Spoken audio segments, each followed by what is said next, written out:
Kangjun Hyuk was a hunter, but you wouldn't find him on the news.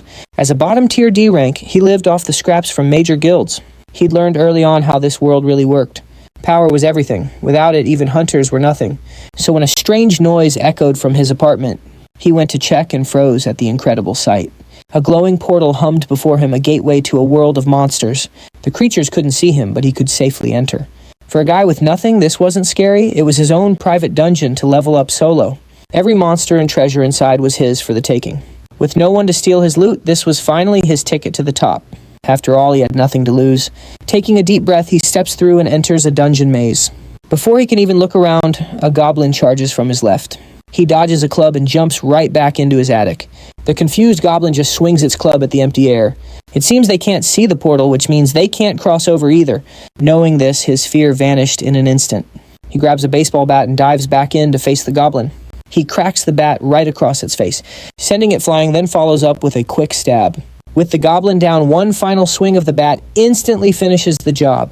This was his first ever solo monster hunt, and with no one to share experience points with, it was all his. After the kill, his level shot up for the first time in 3 years. The goblin's corpse was now also his to sell. It could easily fetch up to 3 million won on the market. The next day, he brought it to a hunter market to make a sale. The merchant could tell he was a rookie, as his handling had lowered the corpse's value.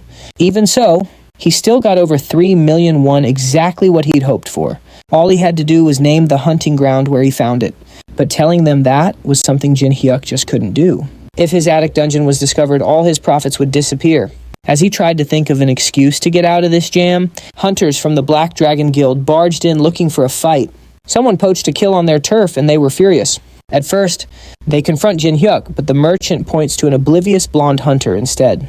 The guild members then corner the poor guy and beat him senseless. He'd snuck into their territory to hunt without getting permission. For all they knew, he was the serial poacher they were hunting. With the man barely conscious, they drag him outside to continue their questioning. That poor guy beaten to a pulp. That could have easily been Jin Hyuk. Seeing that mess, he knew there was no way to explain the goblin, so selling it here was off the table. He needed a new plan to sell his loot without running into those big guild bullies. There was no way he was going to risk his neck. The moment Jin Hyuk gets home, he decides to jump right back into the dungeon. He really needed to focus on powering up. Before heading in, though, he had to stock up on the right gear. He'd need it to make it through such a risky place alive.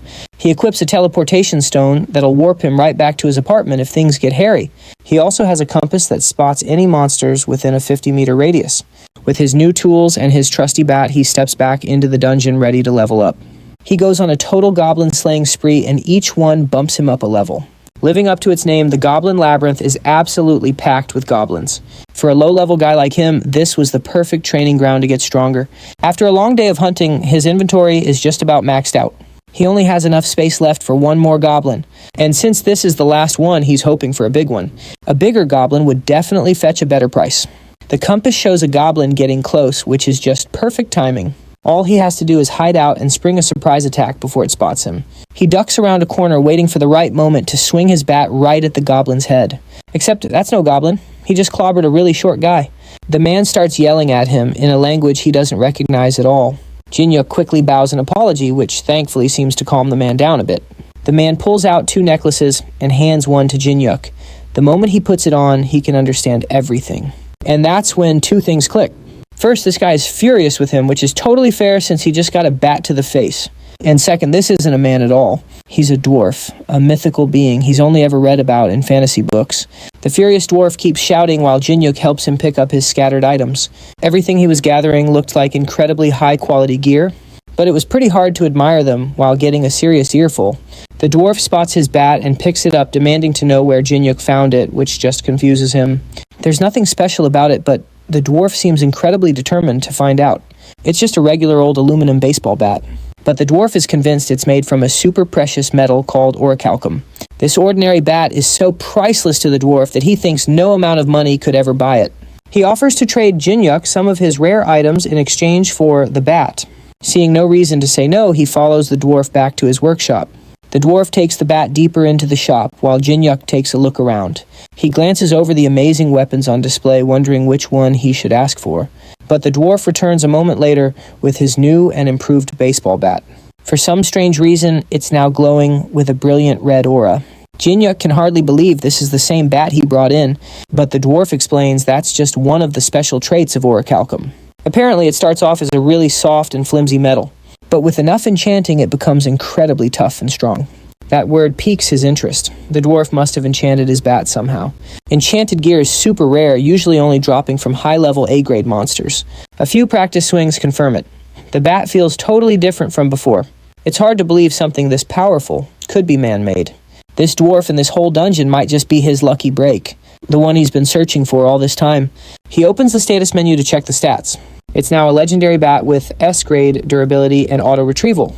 His plain old aluminum bat is now a legendary item. If he could sell this thing, he would totally hit the jackpot. But the bat's already bound to him, so selling it is impossible. The dwarf added an auto-retrieval enchant, so only he can ever use it. So in the end, he can't make any cash from it. But it's still a legendary item. Besides, there are other ways to earn cash. He has an inventory packed with goblin corpses ready to be sold. The problem is selling them without attracting unwanted guild attention. His only other option is the Hunter Industries black market. They're discreet and handle corpses with no questions asked. Best of all, getting in touch with them is super easy. They give out business cards to low-level hunters who are short on cash, which means he's already got a nice little collection of them. Back home, he uses a card to find a black market address. The business card looks super shady, but he's got no other options. While he's looking for any sign of the place, a man calls down from above. His name is Deputy Cho Hyung-il. He invites Jinhyuk to meet the boss. He meets Lee Jun-chu, a loan shark, posing as a black market corpse trader. They want to inspect the corpses before talking about payment. So Jinhyuk lays out his haul for them. The two are floored by how many corpses he pulls from his inventory. Even though he's obviously a newbie, he has 20 goblin corpses. And they're all in amazing condition too. Their heads are bashed in clearly from a baseball bat. But besides that, the bodies look perfect.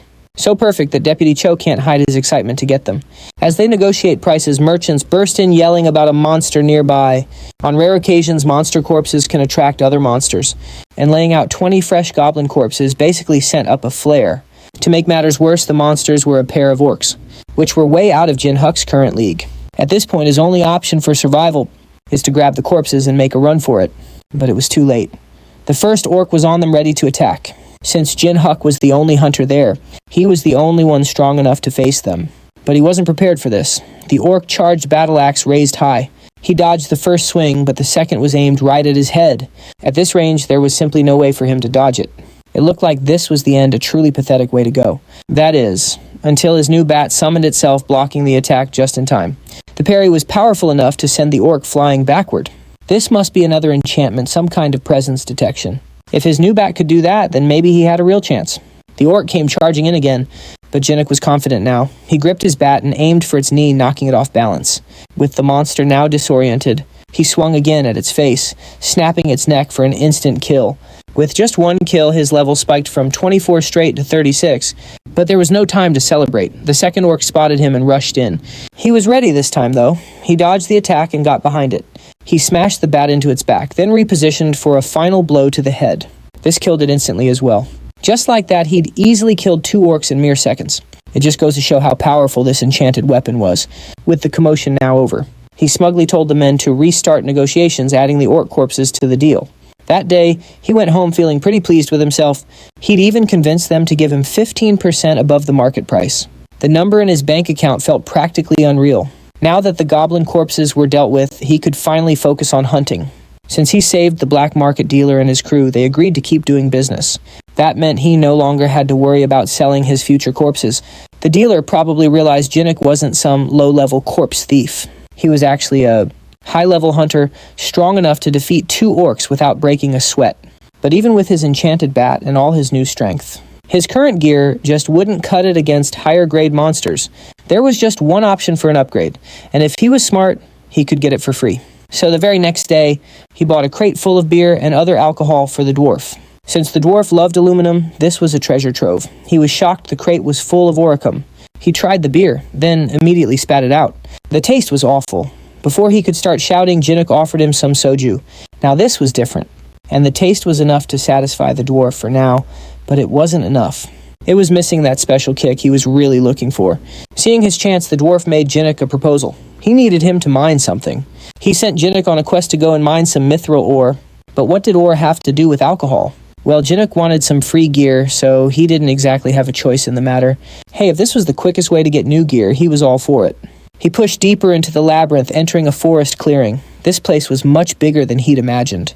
A system window popped up confirming he'd reached the labyrinth's second level. He now had the choice to record his location as a warp point.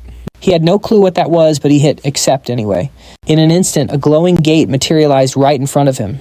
This portal let him travel between floors 1 and 2, just like in a video game. With a new save point locked in, he continued his hunt for the mithril ore. The second floor's official name was Floor of Dogs and Skeletons. And just like the goblin floor, this one was crawling with wild monster dogs. Thankfully, these dogs were much weaker than the orcs he'd fought. That meant they were basically a walking pile of experience points. He readied his bat and charged straight into an approaching pack. When the fight was over, he defeated 25 dogs and collected the loot. Based on market rates, that should earn him a nice 200 million won. But he couldn't let the thought of all that cash distract him. He still had a main quest mining that mithril ore. Journeying deeper, he was finally confronted by skeletons. It was the Floor of Dogs and Skeletons. And skeletons are always a pain. Their bodies are worthless, and they only go down if you break their core. This made for a tedious grind, especially with so many of them swarming him. But given his current skills and high level, there was no way these bony minions could actually stop him. Exhausted after the battle, he realized the dwarf probably sent him here, just to avoid dealing with these annoying monsters himself.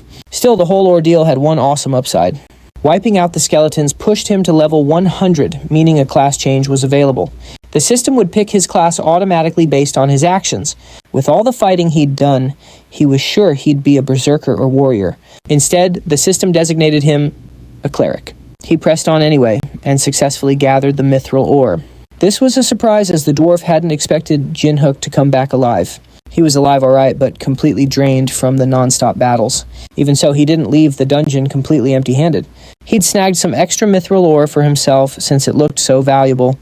Then he delivered the rest to the waiting dwarf. Since he completed the quest, the dwarf agreed to craft anything he wanted.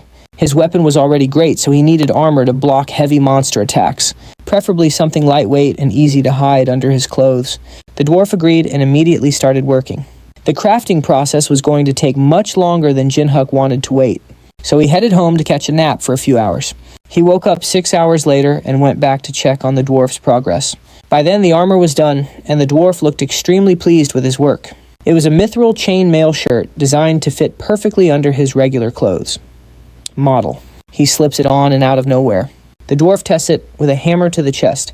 Talk about a hands-on demonstration. A strike like that would normally have cracked his ribs for sure. But thanks to the armor, he barely felt a thing. With gear this solid.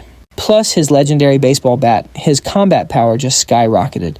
Meeting this dwarf was the exact stroke of luck he needed to turn things around. But that wasn't the only gift the dwarf had prepared. Next, he rolls out a large barrel just for him. It's for the soju he brought earlier. Jinhook heads back to his apartment to give it a try. The dwarf wasn't kidding. Just storing the soju in a miral ore barrel completely transformed the drink. Something this good immediately sparked a great idea. He calls up the black market dealer again, promising another fantastic deal. This time he's selling kobold corpses and high-quality liquor elsewhere in town. The Titan Guild is finishing up their raid near some newly opened gates. Just as they're done, a new wave of lizardmen floods out of the gates. It looks like an anomaly gate with 3 times more monsters than they just beat. One of the guild members suggests calling for help from another guild. But Ndoyen, the deputy guildmaster, is far too proud to ask for help. He commands his subordinates to hold their ground and fight on. Jinhook, on the other hand, is having a much better day. He just officially registered his class as a cleric. On top of that, he even ranked up from D rank to C rank. Clerics are a very rare healer class, and top guilds are always looking for them. This could be his big chance to finally get recruited by a guild.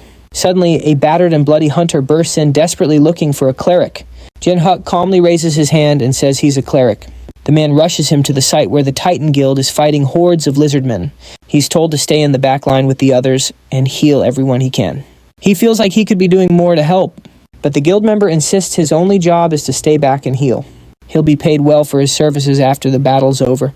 Just having healers on site is enough to give the members a second wind to keep fighting, but the constant waves of enemies are just too much to handle. Another cleric suggests they call in a support guild to finish this faster.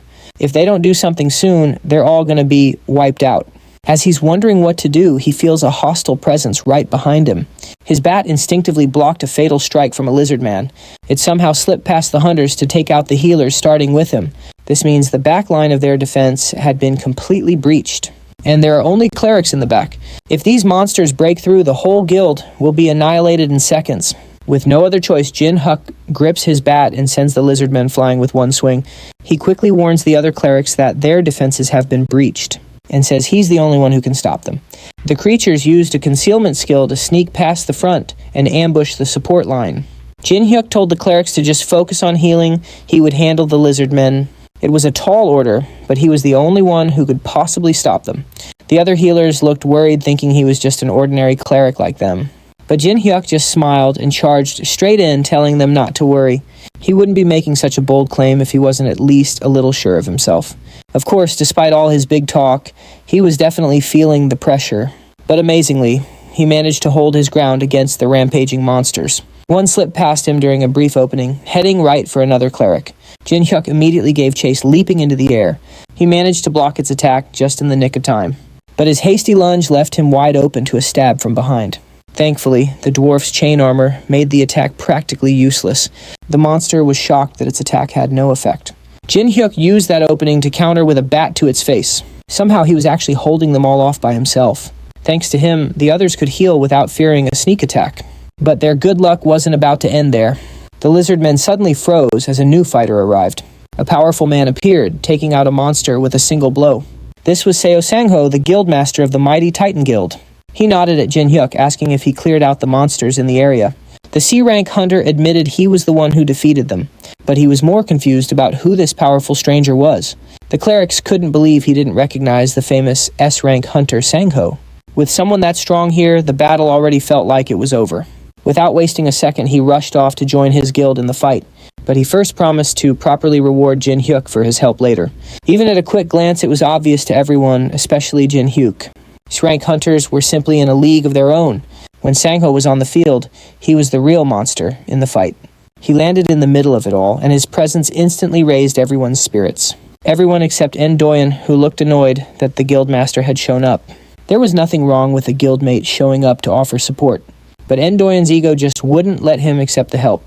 Sangho immediately took control of the battlefield. He called out orders to the other hunters, commanding everyone's full attention. With that done, he didn't bother waiting for a path to be cleared. He unleashed a powerful attack on the ground, sending the lizard men flying. That one strike was enough to wipe out a huge number of them at once. In just a few minutes, with Sangho's help, all the monsters were gone. Once his guild members were safe, he grabbed Doyen's jacket to reprimand him. What was he thinking, putting his own life and his team's lives at risk? Why did he think he could take on all these monsters alone? He claimed he was just protecting the guild's reputation, but Sangho knew the truth. Doyen was just protecting his own pride. The two have a tense stare down until a guild member steps in. He reminds the master to dismiss the clerics who helped clean up. The guild master composes himself, then goes to thank the hunters personally, especially Jin Hyuk, who was the real hero of the day. As a sign of his gratitude, he offers Jin Hyuk a spot in the guild, letting him skip the entire registration process. But that's something Doyen just can't accept. He quickly steps in, calling Jin Hyuk a mere D-rank who just got lucky. Sangho, however, doesn't hesitate to fire back, reminding him that this D-ranker saved lives that would have been lost. He then forces Doyen to apologize, which is a huge blow to the deputy's pride. Even so, Jin Hyuk politely turns down the offer. He's not interested in a guild that lets people like Doyen have authority. That's the final straw. Doyen lunges at him with a powered-up fist. But a quick jab to the stomach is all it takes to stop him cold. The single hit is enough to knock Doyen out instantly. The whole incident was so big it even made the news the next day. The higher-ups at the Titan Guild are furious about what happened. Not only was Doyen publicly humiliated, he was also demoted from his post. They demand that the C-ranker present himself and explain his actions. Sangho, however, completely disagrees with them. He points out that Doyen not only endangered guild members out of pride, but he also tried to attack the very person who fought for their guild. That alone is more than enough reason for his demotion. This powerful statement effectively silences everyone gathered. With nothing left to say, the guildmaster dismisses them. His thoughts soon wander back to that incredible C-rank hunter he met. He needs to recruit Kangjun Tai before he gets any stronger, no matter the cost. The man himself is just relaxing at home, enjoying a drink and checking his balance. He earned a lot from the hunt, so he splurged a bit more than usual. which sent his expenses through the roof. If he'd known, he might have just accepted the extra money that the Titan Guild had tried to offer him. In the end, though, it doesn't really matter since he has a better way to make cash. After a nice break, he heads back to the dungeon to farm more monster corpses. But hunting the same old monsters just isn't cutting it anymore. Now that he's stronger, he's going to need a much bigger challenge. He pushes deeper into the second floor and finds a small army of orcs waiting. One tries to ambush him from behind, but he easily sidesteps the attack and answers with a powerful strike of his own. The orc goes down immediately, just as several more begin to swarm him. A few days ago, this situation would have been a death sentence. But thanks to his new gear, he handles all of them without breaking a sweat. When it's over, he counts a total of 20 orc bodies, which should earn him enough money to live worry-free for an entire year. With plenty of stamina to spare, he ventures deeper into the dungeon. He soon arrives on the third floor of the Temple Guardian's labyrinth. At first glance, the area seems strangely empty of monsters, but that quiet is instantly shattered by a massive tremor. A giant stone hand erupts from the ground right beneath him. Jinhyuk barely manages to leap out of its path. The hand belongs to a stone golem, a magical beast created from mana. Its attacks are far too fast for him to completely dodge, and they're so strong even blocking them sends him flying backward. This leaves him only one option to go on the offensive. The golem has incredible power, but it lacks the brains to use it properly. Jinhyuk exploits this, landing a clean strike that shatters its head. The creature collapses but immediately begins to reform itself. Jinhyuk realizes he's forgotten a critical fact about golems. The only way to defeat them is to completely destroy their core. Realizing his error, he tries to create some distance to rethink his strategy. But the monster regenerates its hand and snatches him before he can get away. He's trapped with no way out when suddenly an arrow flies in. It strikes the golem square in the chest, creating an opening. Jinhyuk seizes the opportunity, shattering the golem's core with his bat. And just like that, the monster is defeated for good. He was saved at the last second by a mysterious stranger. He turns around to thank his savior, but is left speechless. It's not the dwarf he expected, but a beautiful woman with pointed ears. Those ears could only mean one thing: she's an elf. He bows his head to thank her completely, missing her charging at him. He looks up just in time for her to grab his collar and pull him in close. She declares that she's never seen his face in this dungeon before. She demands to know exactly who he is and where he came from. The elf is clearly not from his world. His clothes are totally unfamiliar to her. She bombards him with questions while he struggles against her grip. She finally lets him go when he mentions he just entered the dungeon today. Her eyes light up. That means he knows the way to the entrance. In her excitement, she shoves him to the ground and drops her bow. She's finally found a way to escape this place. Jinhyuk gets up, asking why she had to be so unnecessarily aggressive. The elf completely ignores him, demanding he lead her to the exit. He isn't exactly thrilled about being bossed around by a stranger, but she is really pretty, so he lets it slide when she promises a reward. After all, she's a platinum-ranked mercenary, so he can definitely trust her word. Her name is Lucia, a half-elf who seems to think she's pretty famous. She assumes he must have heard of her glorious reputation. Jinhyuk, however, has absolutely no idea who she is. Annoyed, she repeats her rank and proudly shows him her platinum badge. But none of it means anything to him. He's never seen it before. Was this guy from some village out in the boonies? How could he not recognize the badge or even her? He calmly explains he's from a place called Seoul in Korea. Now she's the one who's totally lost, realizing that Crazy Mage's dimension spell might have actually worked. So she voices her suspicions out loud. Simply put, a mage from her world enchanted this dungeon, making it jump dimensions into his. It sounds completely impossible, but it seems to be the only explanation. But since it's a dimensional spell reversing, it means she can return to her world. Jinhyuk had a feeling something was off, but he never guessed the dungeon itself was from another world. If this place returns to where it came from, he could be in big trouble. He asks if she'll send it back now, but she's not able to. Reversing the magic here is too difficult, but another location might work. It's a hidden room she found on this floor while she was looking for an exit. She asks him to help her get there, promising a handsome reward in return. The deal sounds fair enough, so he agrees to help her reach the secret room. So they set off, taking down a few orcs along the way. Jinhyuk is surprised by just how strong she actually is. That arrow she'd shot earlier was incredibly powerful. If they fought now, he'd definitely be at a disadvantage. His safest option is to cooperate for now and keep gathering info. After walking a bit more, they find a safe spot to take a break. Jinhyuk remembers his emergency chocolate stash and hands one over to her. It's love at first bite, and she immediately demands another. She polishes off his whole supply and then asks for more. Unfortunately, that was the last one, but she seems happy enough to move on. Finally, they reach a massive room where the dungeon boss waits. Lucia has a hunch the mage's spell is hidden somewhere inside that room. to find out they need to defeat the boss and secure the room. She tells him his part in the fight will be pretty simple. He just needs to help deliver the final blow after she weakens it. The second they open the door, the monster roars and lunges at them. Lucia instantly charges an arrow, taking aim right at its chest. She tells Jin Hyuk to pay close attention.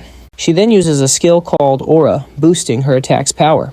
She releases the arrow, which hits the boss dead on, sending it flying backward. Just one shot was enough to floor the massive armored beast. This is the very technique she plans on teaching him. First, though, he has to finish the monster off before it recovers. Just like with the golems, he needs to aim for the core to defeat it. He vaults onto the monster's chest and smashes his bat where he guesses the core is. One hit isn't doing the trick, though, and a massive fist comes flying at him. He just barely blocks it using one of his cleric skills, Holy Shield. He then uses the force of the block to push himself back onto the monster. If one hit won't do it, he'll just keep swinging until the job is done. With one last push, he shatters the core and the creature is finally slain. He levels up again, nearly hitting level 200. With the beast gone, he heads back to Lucia. He asks for a lesson on using Aura, but he's already used it. His Holy Shield skill converted his Holy Cleric power into Aura. To him, it was simply a class skill, a foreign concept to her. Besides that, if he can pull off moves like that, he might learn Aura quicker than she imagined. Since he has a knack for it, he might be able to start enhancing his attacks. He could boost his attacks with Aura immediately. But first, she has one condition. His next quest. More chocolates for her. Back in the city, Sangho walks with his secretary, Lee Hyena. They're discussing a new anomaly that appeared near Gangnam Station. Detected yesterday, they have 5 days to prep before a powerful monster emerges. No matter how Sangho sees it, his guild can't handle this threat alone. However, all the other major guilds are currently deployed overseas.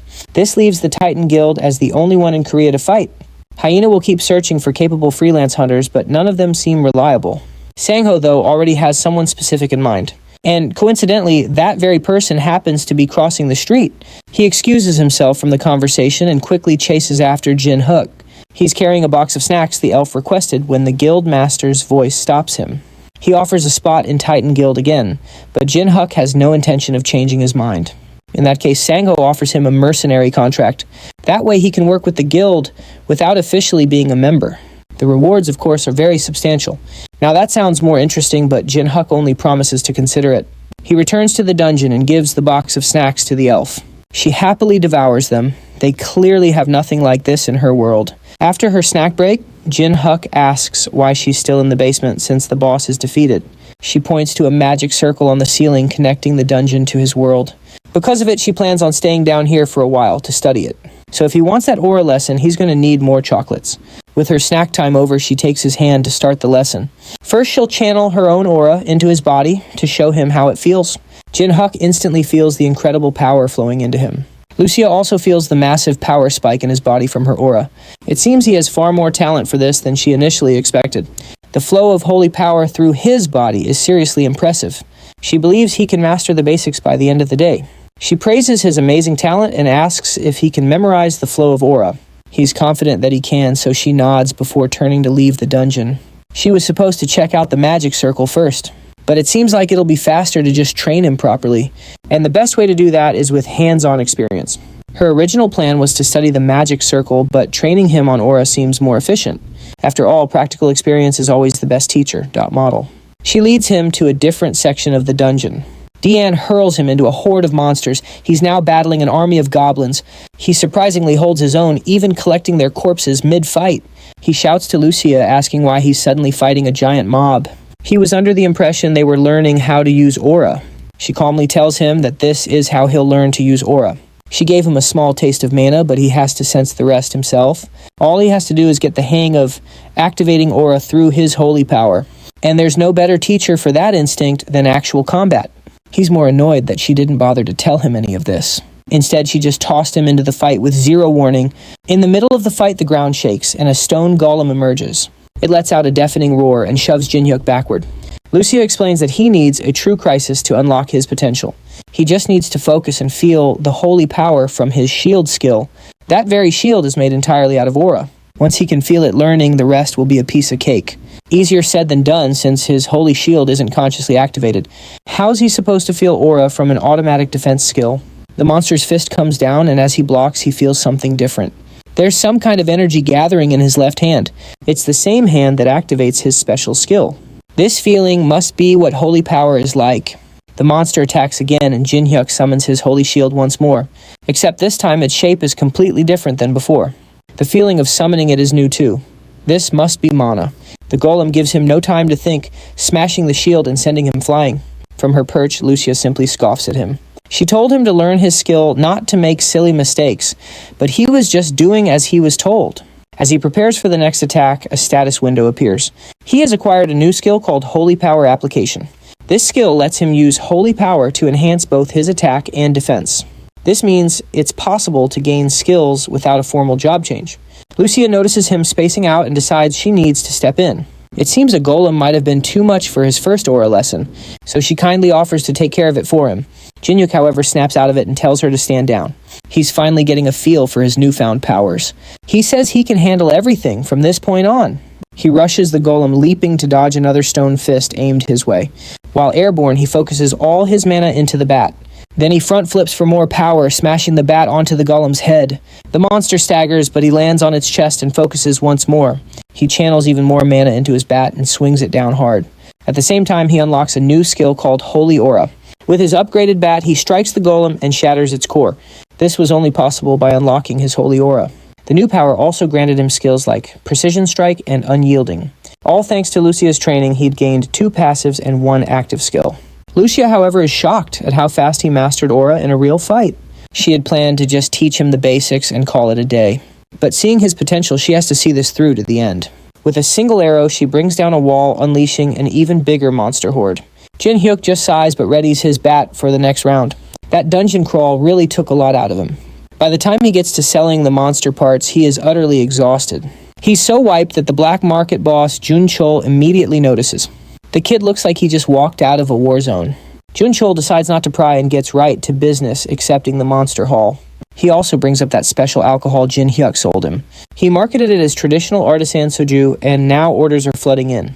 The drink became so popular, he could now focus entirely on the liquor business. He'd easily be set for life. With his finances secure and a new business venture started, Jin Hyuk heads home to crash. His training session with Lucia left him completely drained. Seconds after hitting the pillow, he is out cold. But his sleep is cut short by a blaring disaster alert.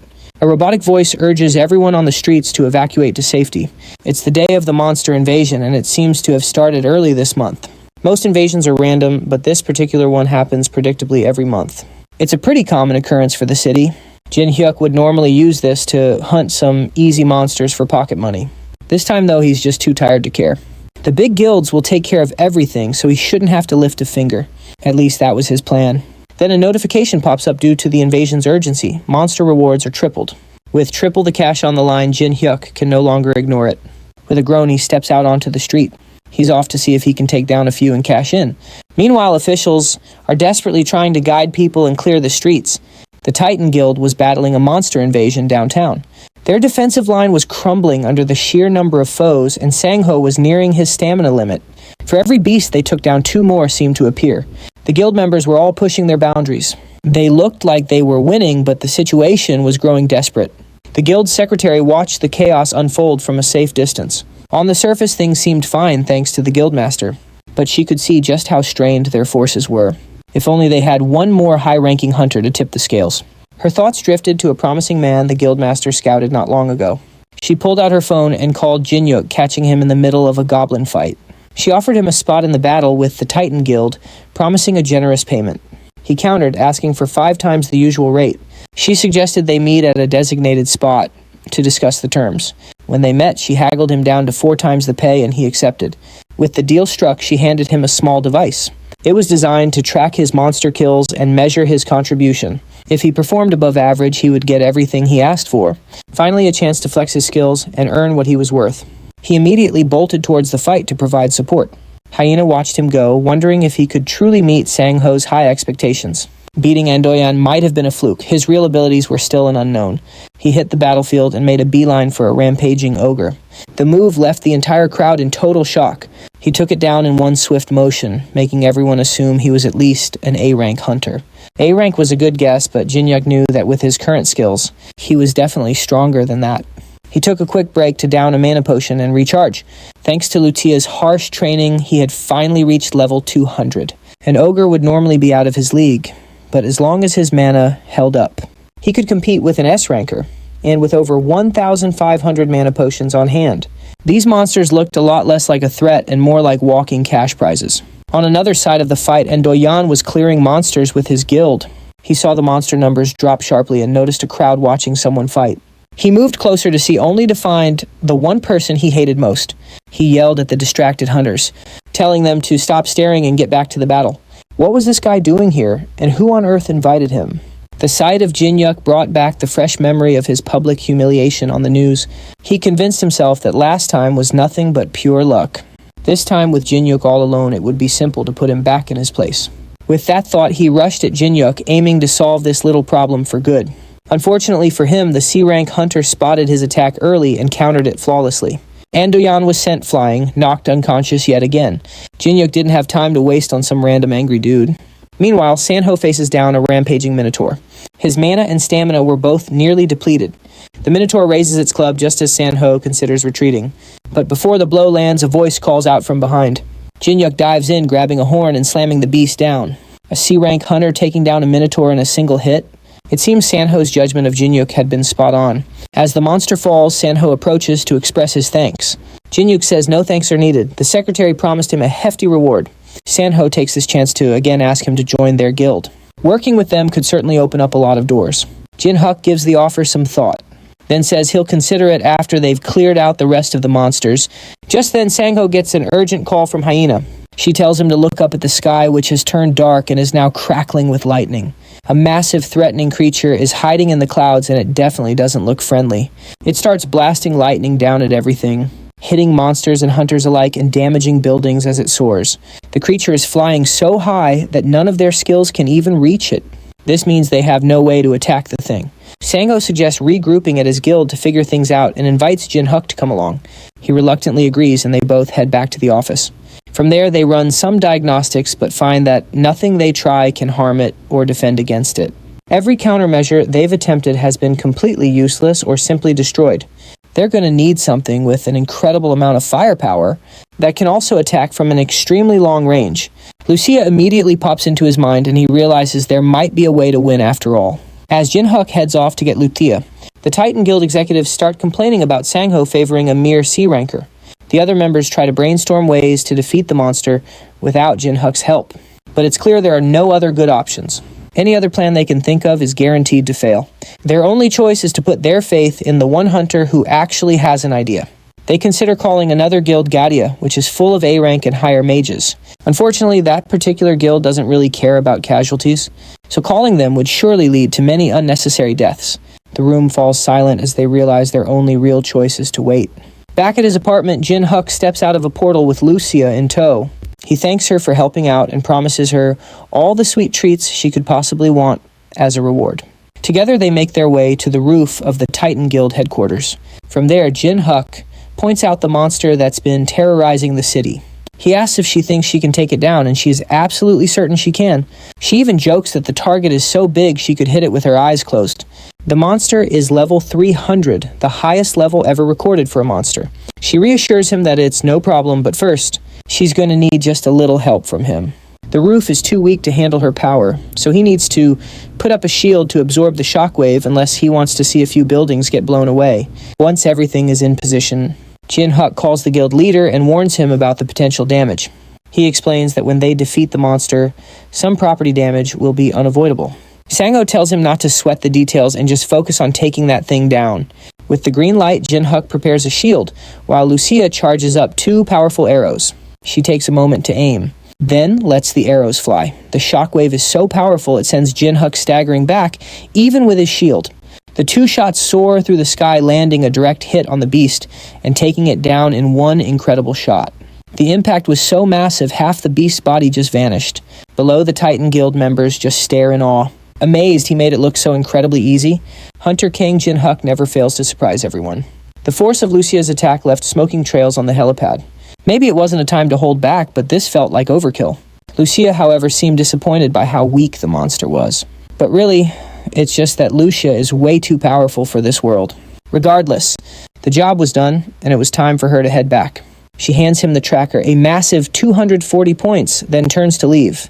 But first a warning, don't put too much trust in other people. When a lot is on the line, greed can easily cloud people's judgment.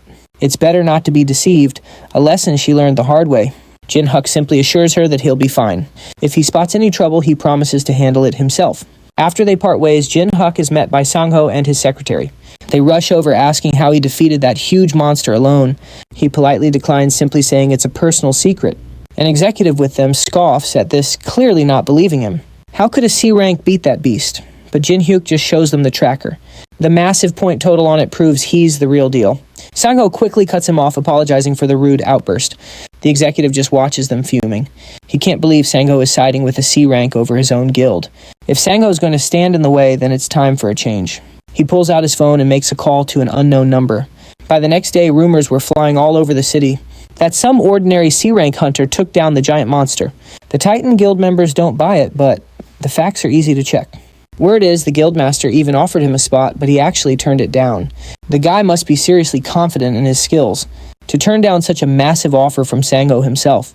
The rumors even reached the Ultron Guild, who also heard the news that Andy was hospitalized right after the monster invasion. He was a top-tier hunter, but reports said he was defeated by none other than a rumored C-rank. If the reports were right, then those wild rumors must be true. The Ultron Guild scouts decide to check out Jin-hyuk for themselves. He might have a hidden class, a super rare feat for any hunter. If that's so, they had to recruit him before another guild did, or simply get rid of him. Jin-hyuk, meanwhile, was totally knocked out after his big fight. He'd burned through all his stamina and crashed the moment he could. Waking up after 2 full days, he felt the backlash of pushing his limits. He walked into his living room to a snack apocalypse courtesy of Lucia. Apparently, she devoured everything in just 2 days. But in her defense, the fridge was bare, and his snack stash was all that remained. She also couldn't get back to the dungeon since he hadn't opened her portal. This stumped Jin-hyuk since he'd never had to open it before. As far as he was concerned, it was always open. He led her to the attic to prove the portal was open right at that moment. That made no sense to her. A second ago, there was nothing there. She told him to step away, reopen the door, and poof, it was gone again. Jin-hyuk was baffled, having only ever seen the dungeon gate wide open. Lucia guessed the dungeon was linked to him. Wherever he goes, it follows. The dungeon seemed imprinted on him, meaning it could have spawned right on his head. Thankfully for him, it was a failed spell. Shaking off that thought, he ordered some proper food for the two of them. She then wondered how he'd found his way home after they beat the monster.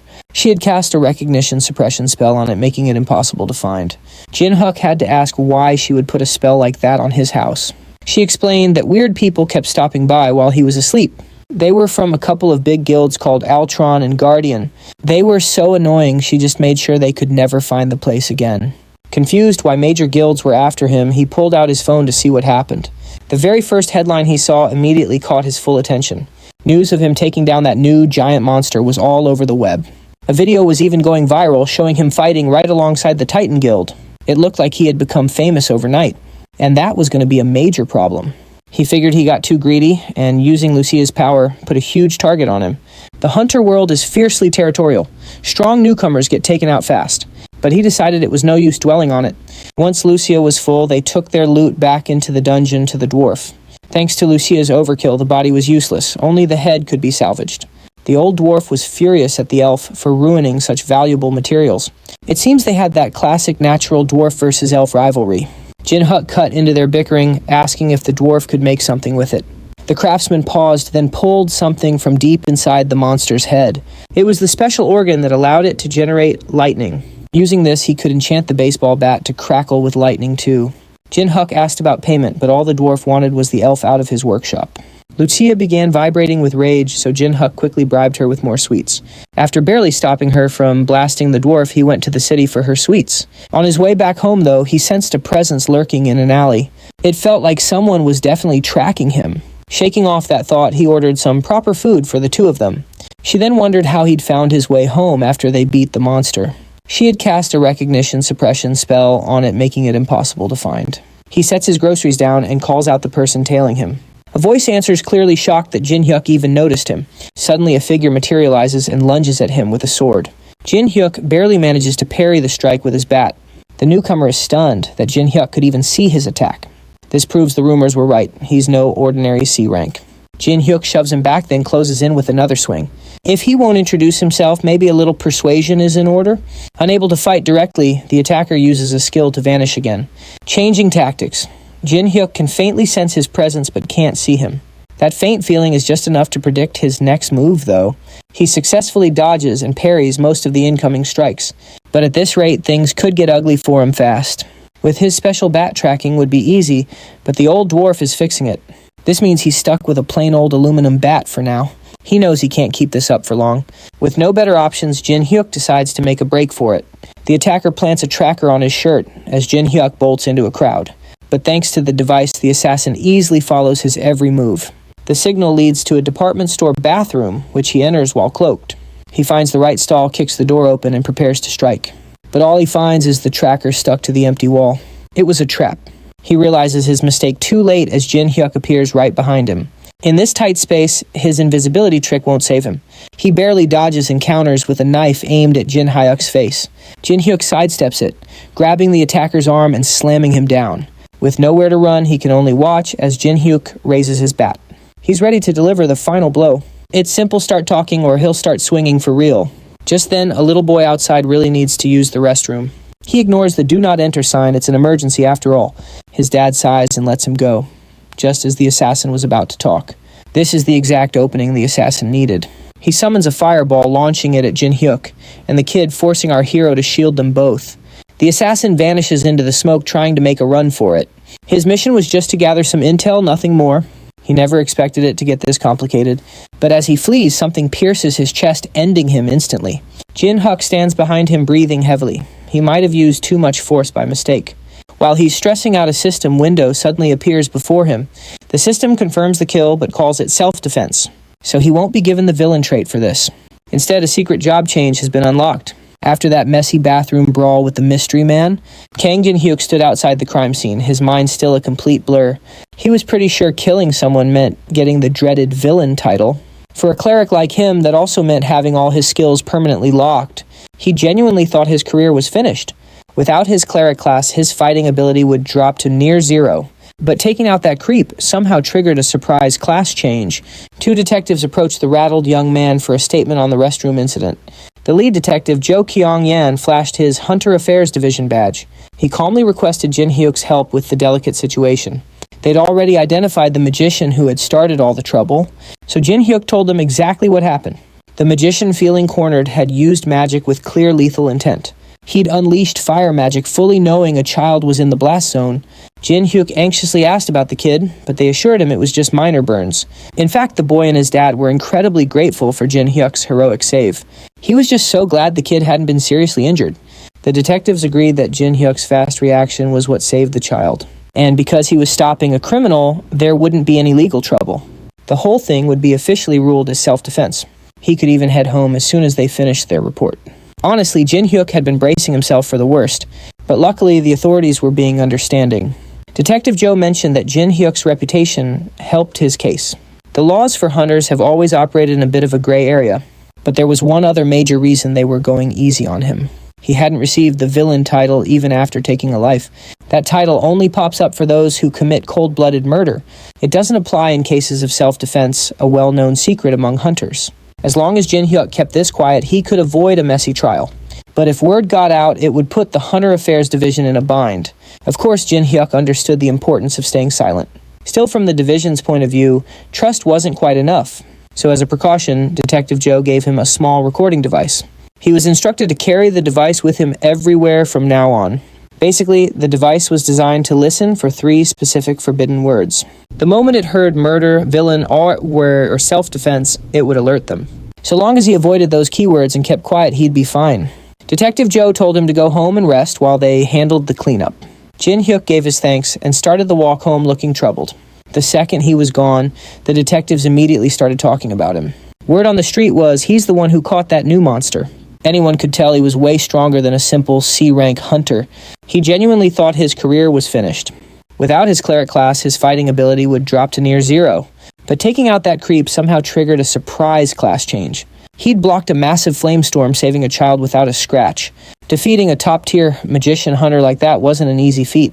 So Jin Hyuk's powers weren't just wild rumors after all. The division knew one thing: he was way stronger than a normal C rank. Detectives just hoped he'd stay out of trouble so they could build some trust. Finally, alone, Jin Hyuk inspected his new class, the Inquisitor. It was a hidden class with no public information available anywhere. He always wanted a class like this, but he never expected it so soon. Instead of just reading the descriptions, he decided to test it out. Time for a real combat test. He let a goblin take a free swing. He was testing the skill that replaced his healing, now called Hard Skin. This new skin drastically reduced damage from any enemy attacks. He also received a brand new status resistance skill. This protected him from poison, sleep stun, and other nasty effects. Happy with his new skills, Jin Hyuk faced the goblin with a grin. Now he understood what people meant by the term transformation. His old skills were still there, but now they were for offense, not support. His holy aura was gone, replaced by fighting spirit for pure combat. Suddenly, fighting goblins barehanded was a piece of cake. His holy shield skill was also replaced by the defense charge skill. It let him charge forward with unstoppable force and perfect defense. Plowing through goblin hordes with just his body was a total breeze. So he got a defense skill, a charging buff, and tons of resistances. Becoming an Inquisitor had turned him into a full-on combat tank. After testing his combat skills, he checked his other new abilities. He got a discernment skill that showed a person's karma as a number. Jin Hyuk pulled out his phone and switched to the front camera. A number floated right above his head, 64. He still had no idea just how useful this skill could be. He had no baseline for what a high karma score even was. So was 64 good, or was it bad? He also got another karma-based skill called Judgment. This new ability boosted his stats when fighting high karma enemies. Against foes with 200 karma, his stats jumped 20%. It was 50% for 300 karma and 100 for 500. Basically, the worse the bad guy, the stronger he got. That alone made the Inquisitor worthy of its hidden class title. Still, a class that specifically targeted villains was pretty rare. After his little experiment, Jin Hyuk headed straight to the forge. There, the old dwarf had finished infusing his bat with lightning power. The bat held 3 lightning charges, taking 30 minutes to recharge each. Of course, Jin Hyuk was thrilled with this awesome new power-up. Now he saw why people called this a transformation. His skills were still there, but now they were for offense, not support. His holy aura was gone, replaced by fighting spirit for pure combat. He asked the dwarf how this awesome new feature worked. And luckily, using it was surprisingly simple. The dwarf had a kobold tied up out back, a would-be thief caught in the act. It made for the perfect test subject. The creature snarled and thrashed around, but the chains held firm. Best of all, Jin Hyuk didn't need any special chance to unleash the lightning. He could just picture the attack in his mind, even mid-battle.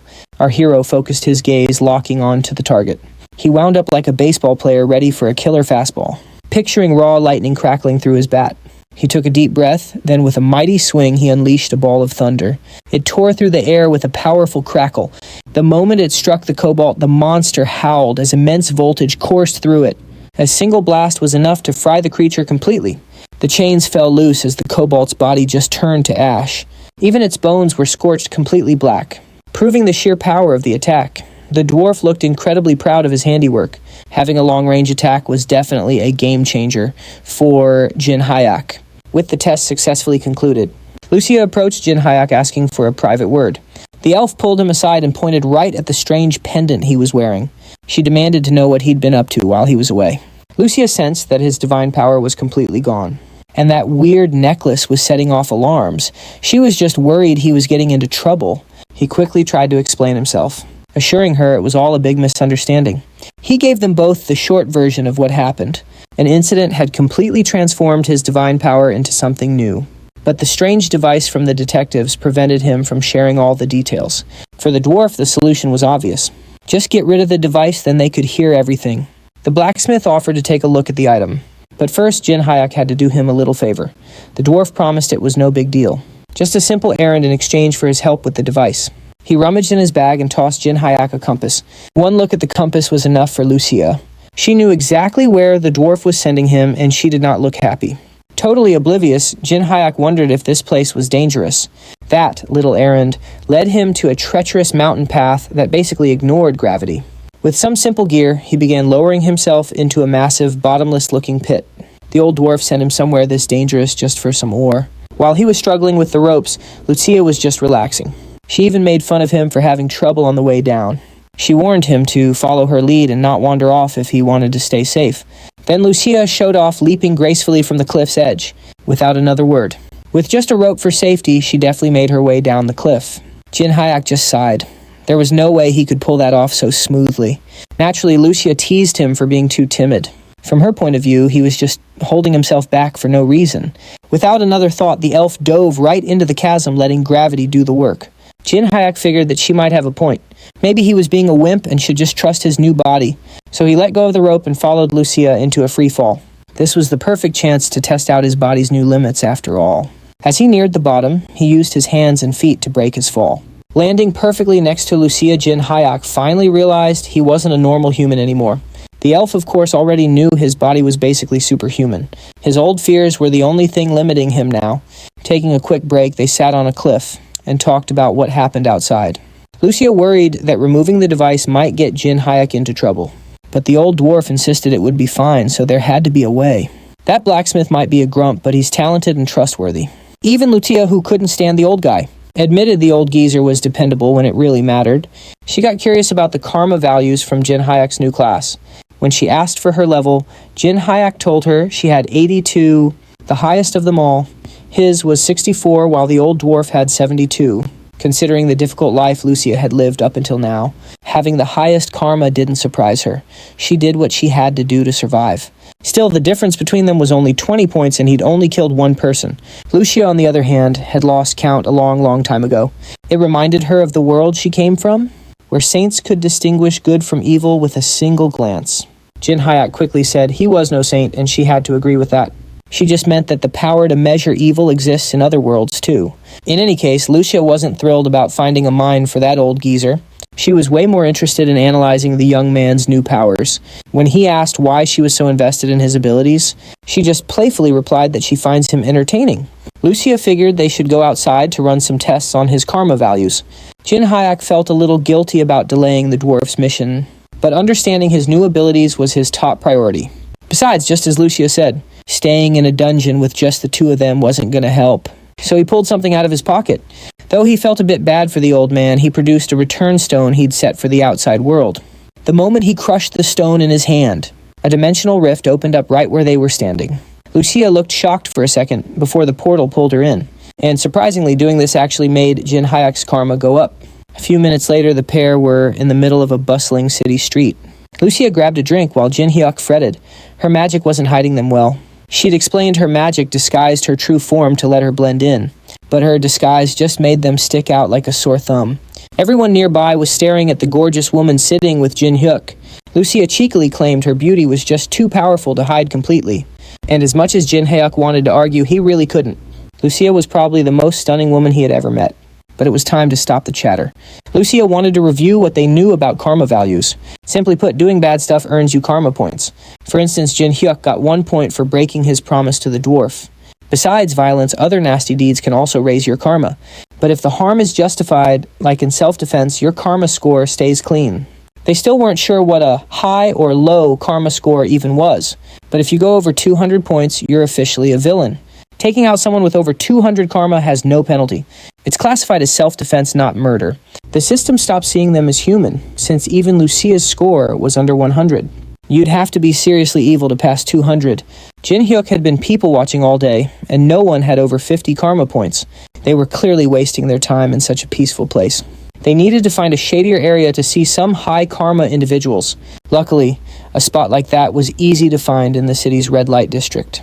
Lucia was captivated by all the bright, flashing streetlights at night. She wondered if people weren't afraid of monsters spotting them. Jin Hyuk calmly explained that unlike her world, monsters don't just roam around on Earth. As an elf, she found the district's air awful, but she admitted the lights were pretty. I guess every world has its own silver lining. On a seedy street, a bartender approached them, complimenting Lucia's looks.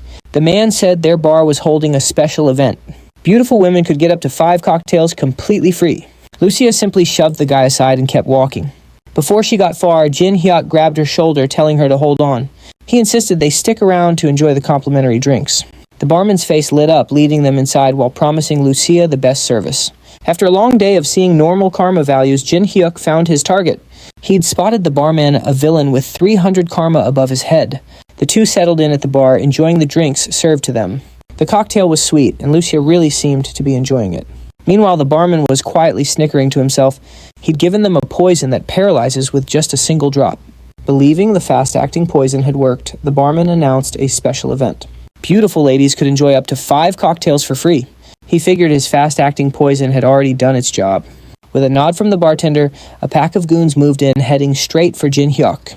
But he just smirked and calmly asked if they were sure about this. Turns out his status effect resistance skill had already activated. That little poison trick in his drink was completely useless. Jin Hyuk spun on his heel, landing a clean hook on one of the thug's jaws. He grinned happy to finally get a little warm-up against these low-level mobs. He followed up with a single punch that sent 2 of them flying, a classic 2-for-1 special. Judging by how far those guys sailed across the bar, it was obvious his casual hits were anything but weak. Not giving them a second to recover, he pivoted and landed a sharp kick to another goon's face. One swift kick was all it took for an instant knockout. Meanwhile, Lucia's eyes fluttered open as the paralyzing poison started to wear off. She looked over to see Jin Hyuk standing over a pile of unconscious thugs. Blinking in confusion, she simply asked what was going on. "Oh, just a bit of light housekeeping." Seeing his grunts get flattened, the bartender finally called in his big gun. A guy with a buzz cut shrugged off his jacket, his muscles bulging. This one looked serious. He charged with surprising speed, but the pair just watched, completely unimpressed. Jin Hyuk calmly tracked the mountain of a man rushing toward him. Lucia casually took another sip of her drink and asked if he needed a hand. He just shook his head, knowing he could easily handle one more. The big guy was fuming, being treated like he wasn't even there. He threw his strongest punch, only for Jin Hyuk to catch it effortlessly. No matter how much the guy struggled or tried to push back, Jin Hyuk didn't move an inch. That's when it dawned on him this kid was a hunter. Buzzcut himself was a seasoned hunter too. So what was a pro doing brawling with thugs in a dive bar instead of hunting monsters? Buzzcut never imagined he'd run into a real powerhouse on a simple job like this. Realizing he was completely and utterly outmatched, he started looking for the quickest way out of this disaster. Just then, Jin Hyuk tightened his grip slightly and a sickening crack echoed through the room. The big guy screamed as his entire fist was shattered in an instant. But our main character wasn't quite finished with him yet. To silence the screaming, he delivered a quick jab straight to the man's jaw. Buzzcut went flying like a ragdoll, crashing through a row of chairs behind him. With all the small fry taken care of, only one person was left, the terrified bartender. In a flash, Jin Hyuk had the man in a chokehold, his grip like a steel vice. He effortlessly lifted him off the ground as he prepared to ask some questions. Of course, a little bit of persuasion was needed to get things started. A few quick blows later, and the bartender was looking much worse for wear. After a few more friendly taps, Jin Hyuk's knuckles were only slightly scuffed. The man's face was already a swollen mess, nearly unrecognizable. With that out of the way, the interrogation began. It was obvious this wasn't the bartender's first time running a scam like this. An operation this big definitely had to have some backup. But the bartender insisted he was working completely alone. Yeah, right, a low-level thug couldn't keep drugging people and kidnapping women without any consequences. Plus, those hired goons had to be part of a larger crew. You can't just hire muscle like that without serious support. Jin Hyuk stared him down, giving him one last chance to spill. Yet even after a good thrashing, the guy swore he had no boss. His silence meant one of two things: incredible loyalty. Or the person in charge was way scarier than the current beatdown. To find out which, Jin Hyuk decided to ramp things up a bit. He casually grabbed the bartender's foot and gave it a good yank. The terrified villain immediately started screaming and flailing. Jin Hyuk just said he was helping the guy find his motivation. The thug bluffed that it wouldn't work, but our hero disagreed. Before things could get any uglier, Lucia finally stepped in. She told him to move aside. His methods were way too messy. A strange energy glowed in her hand as she reached for the man. The thug's panicked face suddenly went completely slack. The moment Lucia's strange power made contact with the bartender, a brief, eerie silence filled the room. Then his expression twisted into a crazy demonic grin. He started asking if they were sent by a group called Altron. He raved that whatever Altron tried, it was already too late. Looks like Lucia's magic really loosened his tongue. Well, she only meant to get him talking, not make him go completely bonkers. He boasted that his tyrant guild would crush Altron and all their allies. And just like that, they had their answer. The tyrant guild was behind it all. This situation was clearly much bigger than Jin Hyuk had guessed. He asked the madman what made the tyrant guild so confident. The slobbering fool just mumbled one thing: Alin's elixir. That answer only created more questions for our young hero. He had no idea what the bartender was talking about. A few minutes later, the cops showed up, so Jin Hyuk and Lutia made their exit. The pair had accidentally stumbled upon a massive conspiracy, one secretly run by a major guild from the very top. Lucia explained the elixir is a drug that doubles stats but requires human sacrifices.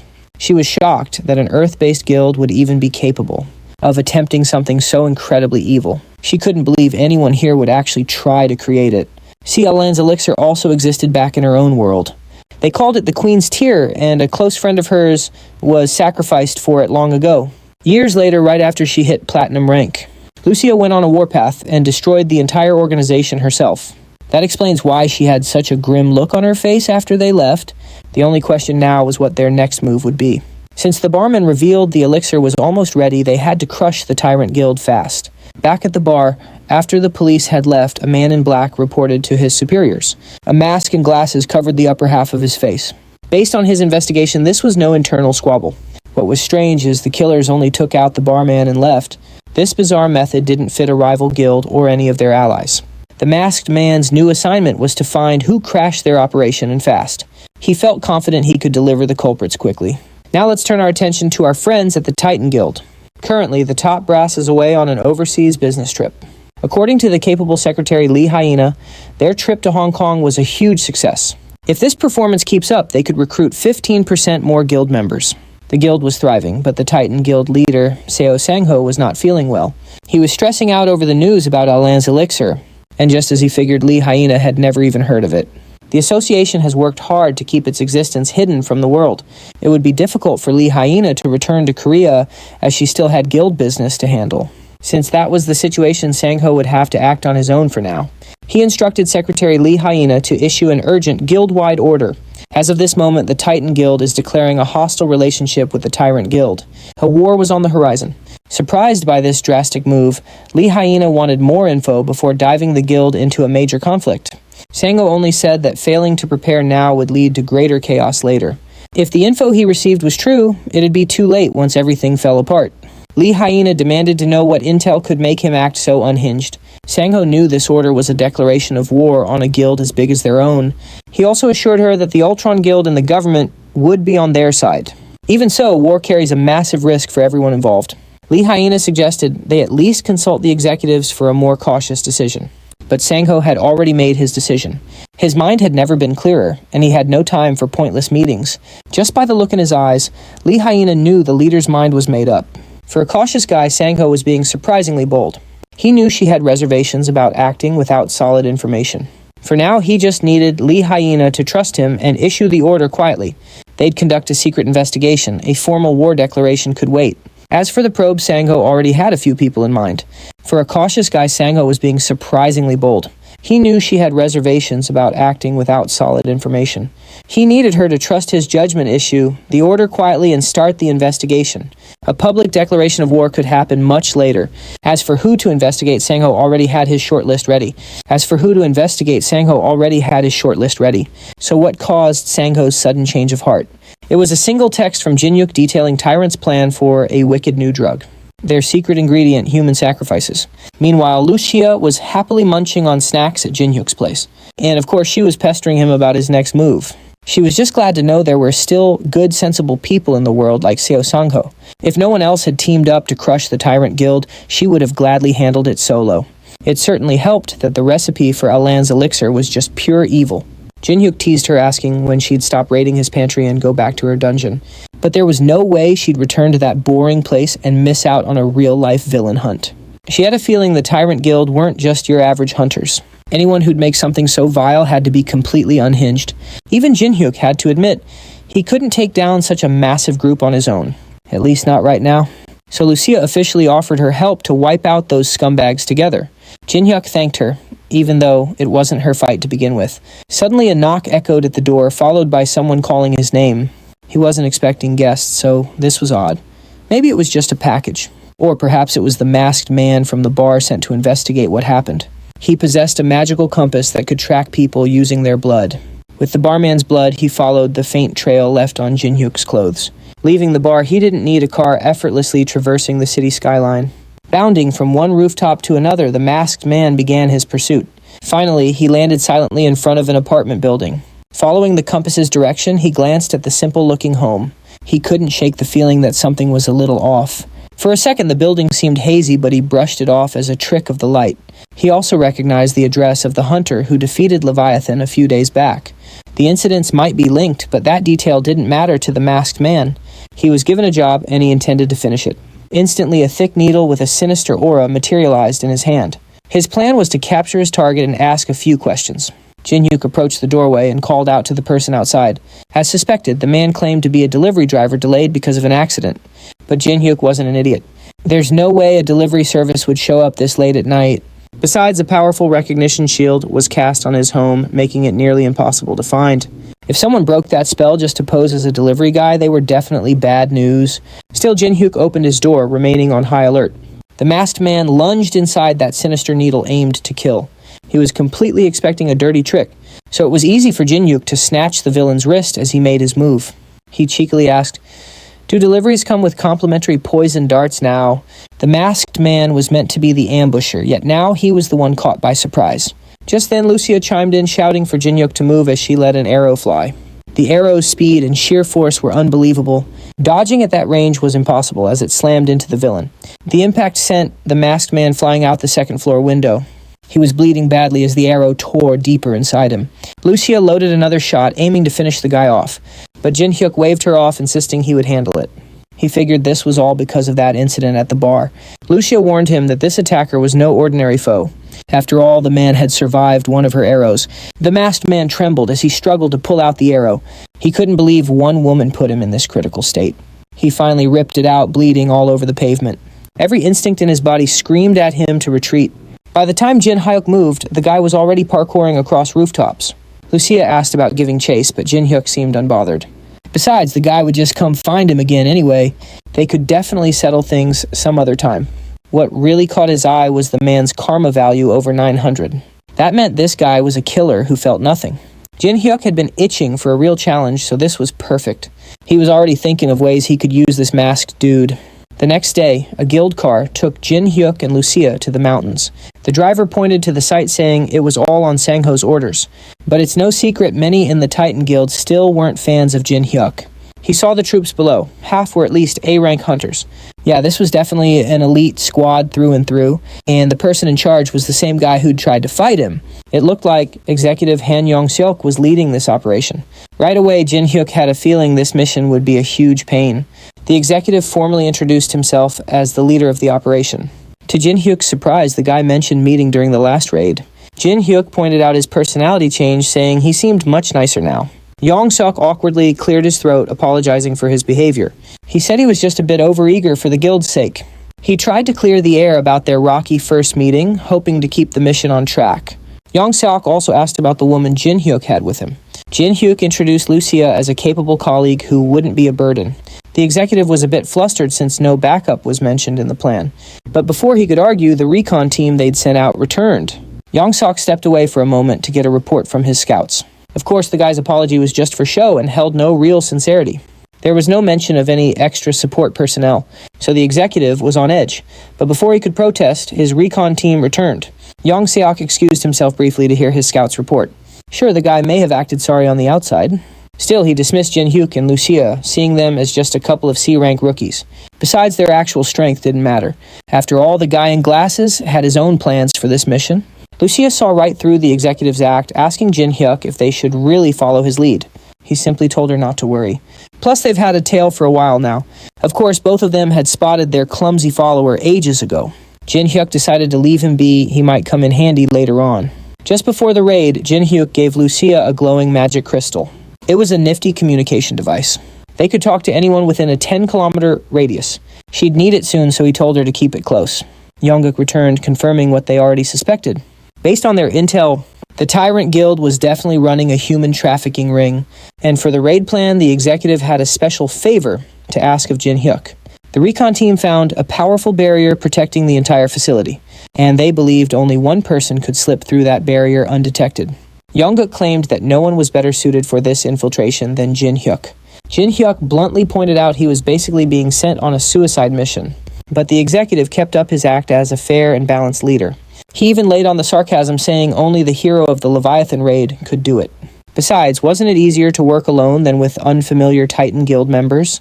Yong-seok was just dumping all the responsibility on Jin-hyuk.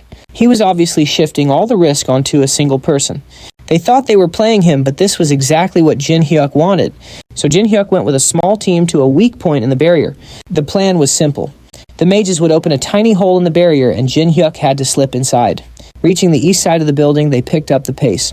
The mages could only hold the opening for a few precious seconds. That meant Jin Hyuk had to move quickly and give it his all. Without a moment's delay, they began to crack the barrier, creating a tiny opening for him. Jin Hyuk wasn't bothered by being used as bait for the enemy. He was more curious about what the Tyrant Guild had hidden here. The second the opening appeared, he dashed through the barrier, eagerly surveying the area. He stopped short and summoned his bat, but a strange scene unfolded before him. The base inside looked nothing like the view from the outside. The barrier must have some kind of distortion magic layered on it. Okay, first step, find the entrance to this enormous base. After walking around for a bit, he noticed something strange. There were hardly any guards around. He finally saw one guard posted by the barrier, likely at an entrance. A guard usually means there's something important to protect. This was Jin Hyuk's best lead so far. He leaped up, winding his bat back with incredible power. And then Jin Hyuk swung with all his might. To his surprise, the guard vanished into smoke the moment his weapon connected. It turned out to be just an illusion, not a real person at all. His plan was to grab a guard for a little chat about opening the door. But now, he was back to figuring things out on his own. Hilariously, this secure facility had automatic doors just like a supermarket. The security was a total joke. There weren't even any cameras in sight. They probably assumed the captive women had no way of escaping. Still, just in case of tricks, Jin Hyuk pulled an insurance policy from his inventory. He took out an EMP generator made from electric monster parts and casually dropped it. With this little device, all nearby communications and security equipment would be completely disabled.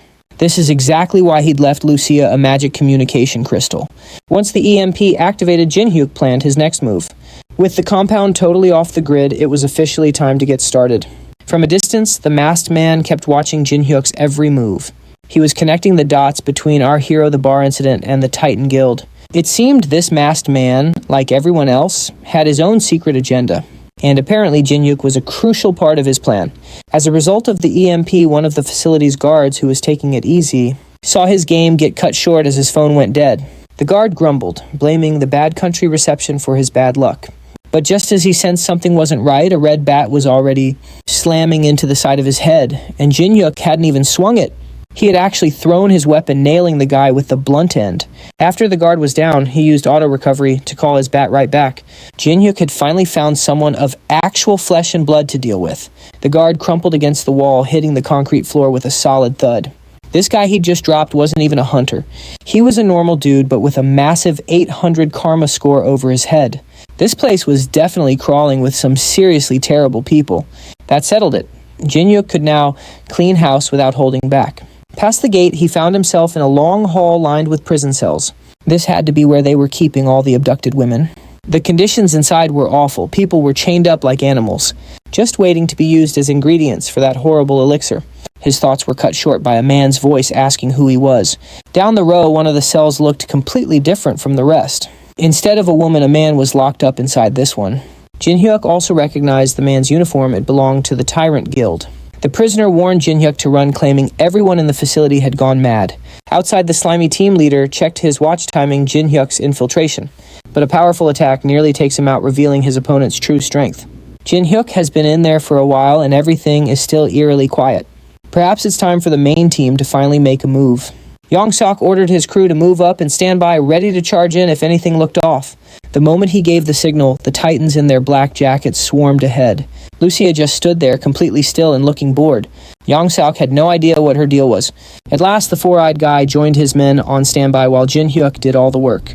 Lucia wondered if it was her turn to get things started. Before the mission began, Jin Hyuk promised to handle the entire building by himself. Her job was simply to keep a very close eye on the Titans outside. They couldn't predict Yong-seok's next move, so Lucia had to stay sharp. Jin Hyuk told her not to get too involved, but that wasn't exactly her style. Back inside, the captive said his name was Young-deun. Jin Hyuk asked why a Tyrant Guild member was in such a pathetic state. Dune confessed he was jailed for attempting to kill Alin herself. They're only keeping him alive because of his expertise with illusion skills.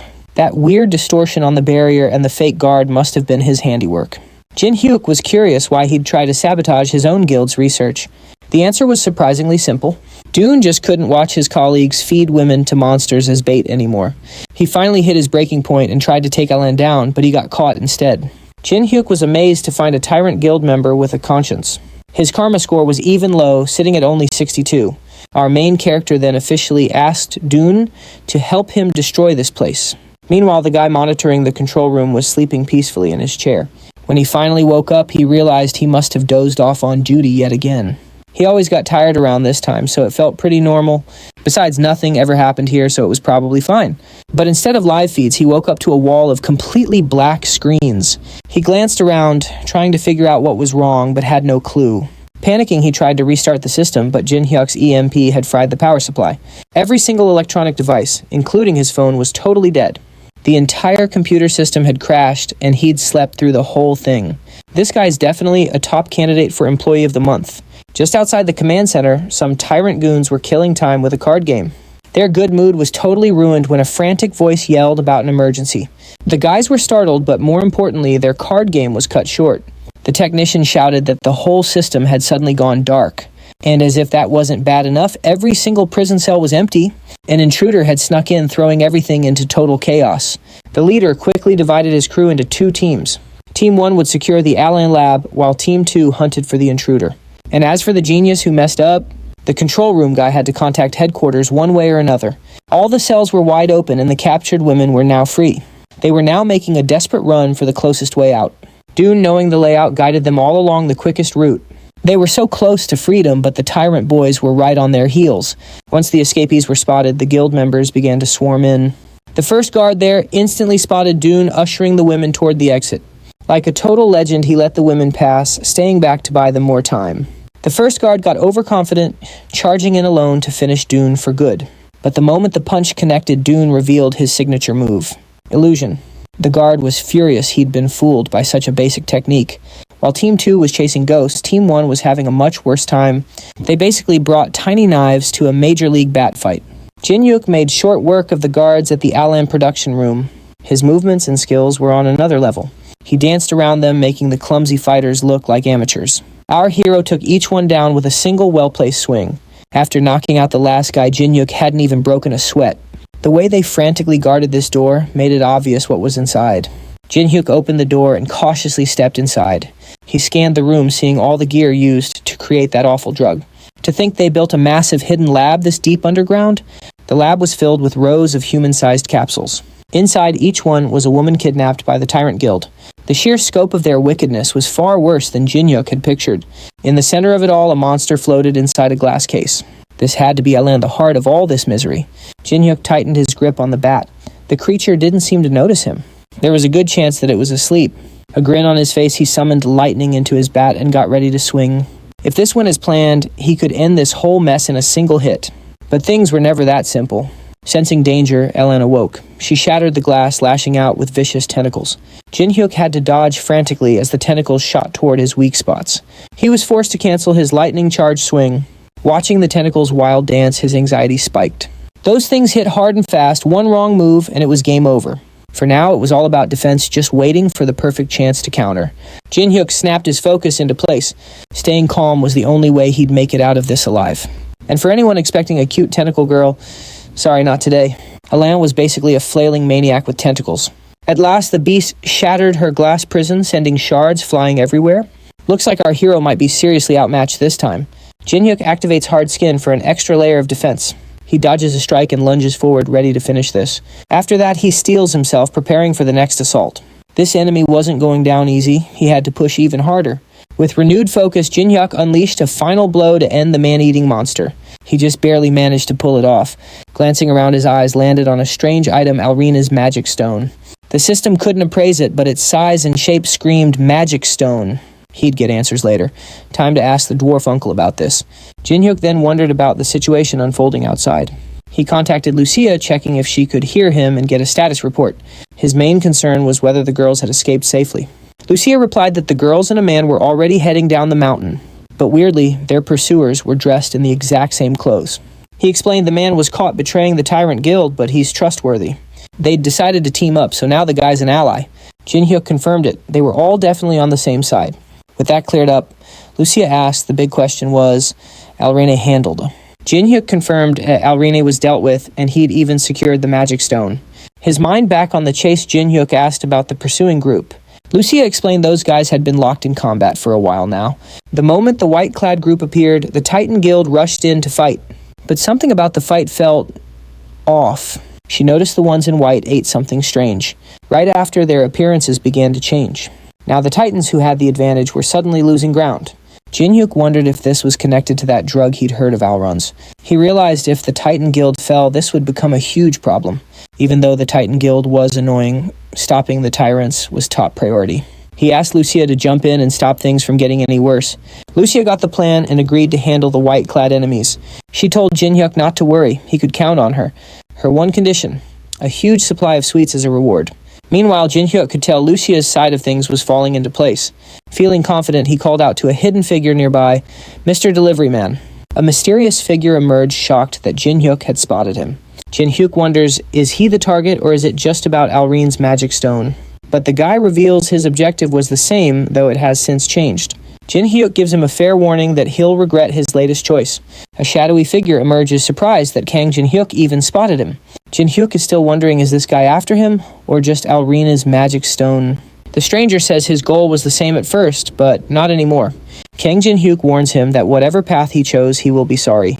When the fight starts, the opponent is stunned by his incredible reflexes. That speed was way beyond what an average C-rank hunter could do. The attacker remembers the poison darts, questioning if blocking them was just luck. Still, he doubts it. He tells himself, relax, this guy's only a C-rank hunter. He powers up his skill, ready for the final strike. But his attack reveals a surprise. Jin-hyuk has armor on. He tries to escape, but a powerful force suddenly stops him cold. Jin-hyuk isn't letting him get away, this time. The enemy barely blocks the hit, realizing Jin-hyuk is way stronger than he thought. Furious, he yells about getting revenge, refusing to accept his defeat. But Jin-hyuk says there's no next time, this is where it ends for him. With the enemies down, they turn to the injured. Their safety is the top priority. Meanwhile, they have to make a report. Finding the tyrant's hidden drugs was a complete shock. Without a mysterious woman's help, they never would have survived. Her arrows packed almost S-rank levels of power. But no known female hunter is that powerful. With things handled, the wounded go to the hospital and all evidence is secured. Since the tyrants seem dealt with, it's time to finish the party. But just then, someone rushes in out of breath with urgent news. He says the Tyrant Guild leader and their top fighters are coming. Hearing the name Chonshal, an S-rank hunter, means staying is a bad idea. The guy in glasses is clearly annoyed. He can't believe they have to retreat right when they were about to win. Suddenly, an urgent transmission comes in. It seems a small group from the Tyrant Guild is approaching quickly. The warning was spot on. Danger is approaching fast. The enemy is closing in, so they have to call off the mission. After that, they decide to leave right away, making sure there's no delay. One of them decides to stay since vanishing would look suspicious. Staying behind will help create an alibi and blame someone else. A fake report will be filed to pin the blame on another person. The main goal is to avoid a direct fight between the guilds. After some thought, they'll blame everything on Hunter Kang Jin-hyuk, who's still in there. This story seems like the perfect way to cover their tracks and get away clean. But can they trust the traitor? Tricking the Tyrant Guild will be tough. However, the real goal is just to buy some time. They'll use that time to prepare for war. When the truth comes out, they'll be in the right. This is the perfect chance to strike and wipe out the enemy for good. Later, Lucia asks if this is the person Kang Jin-hyuk talked about. There's no time to lose. Kang Jin-hyuk is waiting for them inside. Everything's going smoother than expected. Once they arrive, our guy updates his friends and confirms the pursuer's gone. Asked about the situation, he reports that Auri is dead. But now there's another problem they have to deal with. And that's it for this recap. Don't forget to like, share, and subscribe. He proposes a plan make it seem like the body died fighting against Alar. The real reason for this clever scheme is about to be revealed.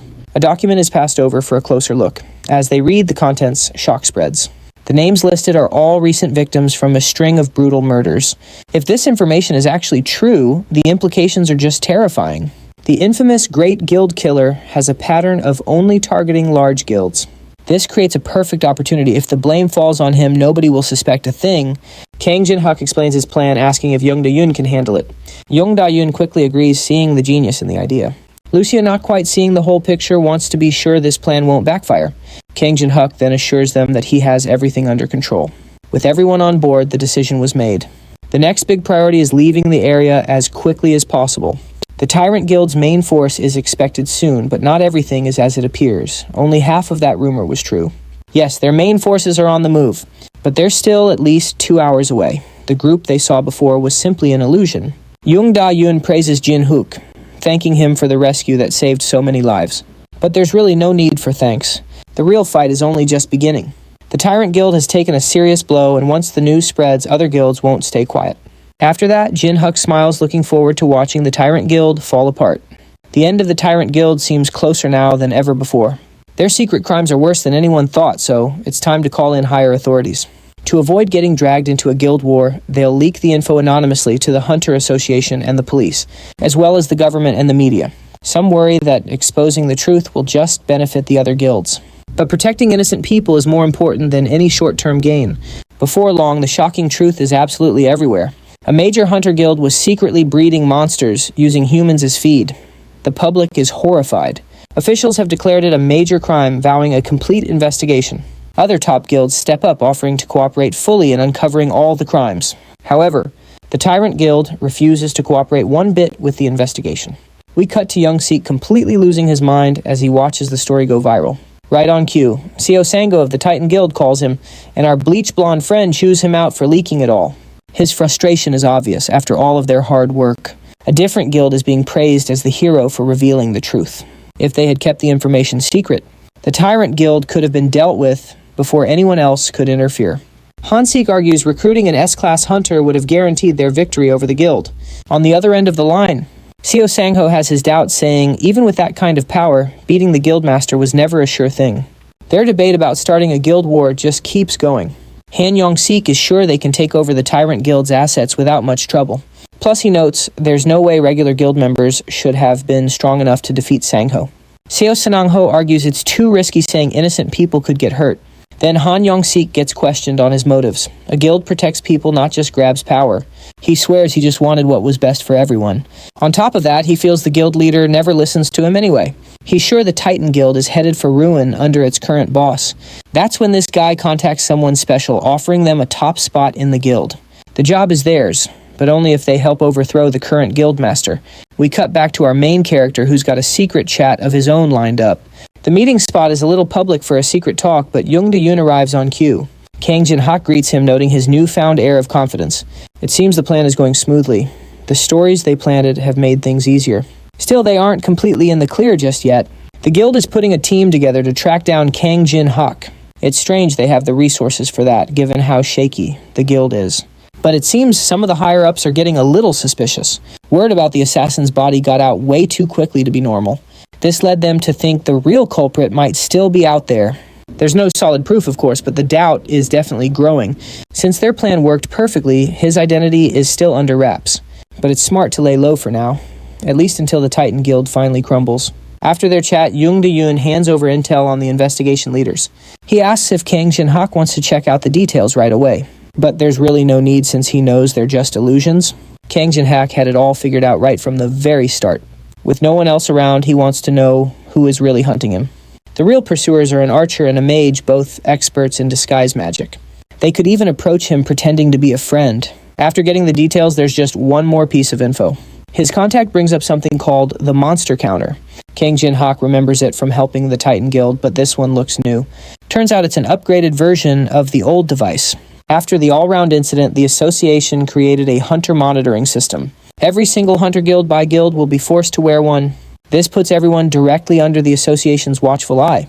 Even dungeon clearing will be tricky. If he's going to power up, it has to be now. He needs to do this before the monitoring system is fully online.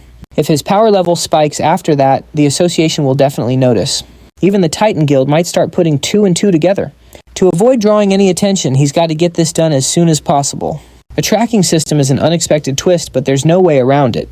Besides, the main goal is to get stronger, even if it's just a little bit. With no time to waste, he decides to head straight for the dungeon. In the dungeon, a certain grumpy dwarf is pretty mad our guy made him wait. He sent him out for some ore, and then he just vanished completely. Now he just shows up out of the blue, bringing something else entirely.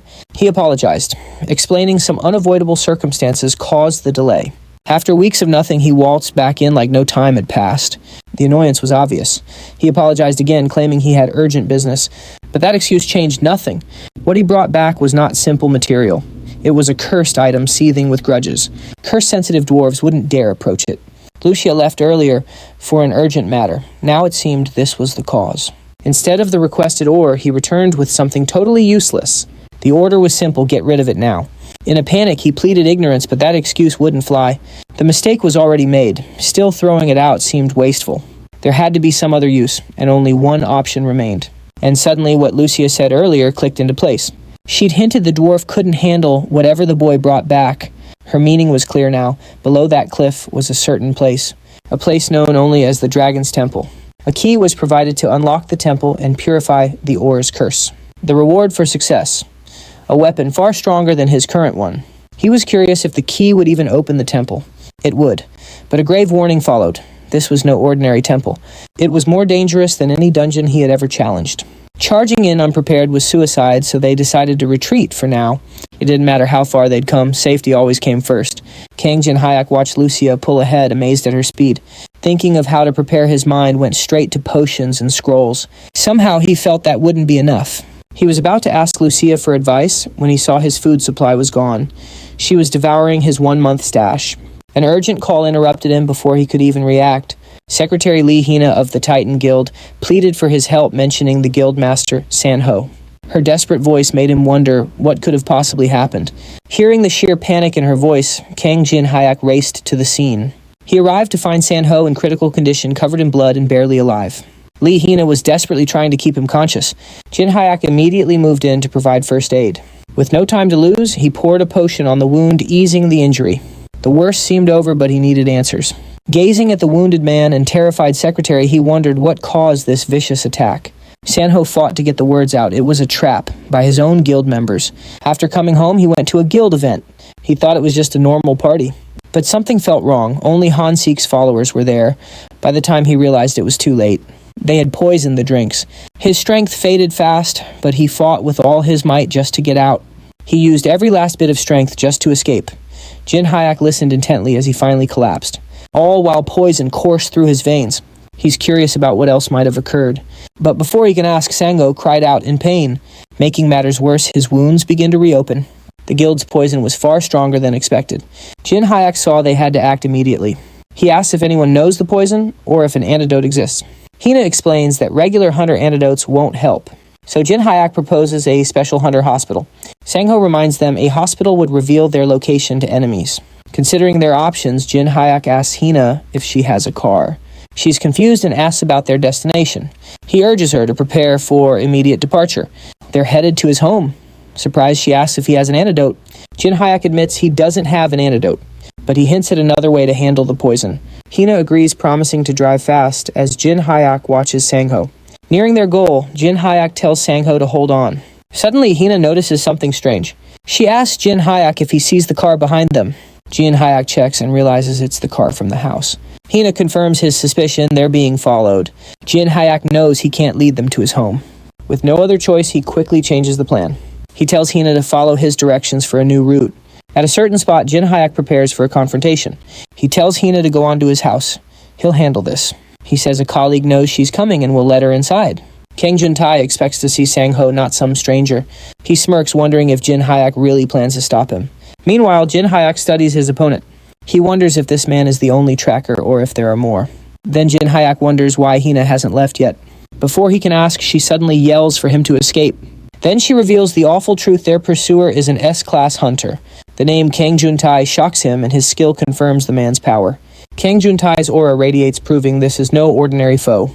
Jin Tai barely manages to stand his ground. Hina cries out in concern, but he can barely reply. Knowing he can't last, he screams for her to escape. He promises he'll find a way to catch up with her. She refuses to leave him, but he insists. She finally agrees and speeds off. But Kangjun won't let his quarry escape so easily. He moves to cut her off, determined to stop her. Jin Tai intercepts him again, frustrating the S-class hunter. Kangjun wonders why this pest keeps getting in his way. Jin-hyuk desperately tries to stall for time. Hina, now at a safe distance, just prays he makes it back alive. And Jin-hyuk knew the stakes were incredibly high. Kangjun clicks his tongue, annoyed. Why was this nobody even getting in his way? He warns him to move if he wants to live, saying he's too busy for small fry. But Jin-hyuk wasn't about to back down. Did this guy seriously think he would just turn tail and run? Before he could blink, Junai moved. His attacks were fast and dangerously heavy. Jin-hyuk barely dodged each blow, knowing a single clean hit meant game over. Junai just smirked, egging him on, curious how long he could hold out.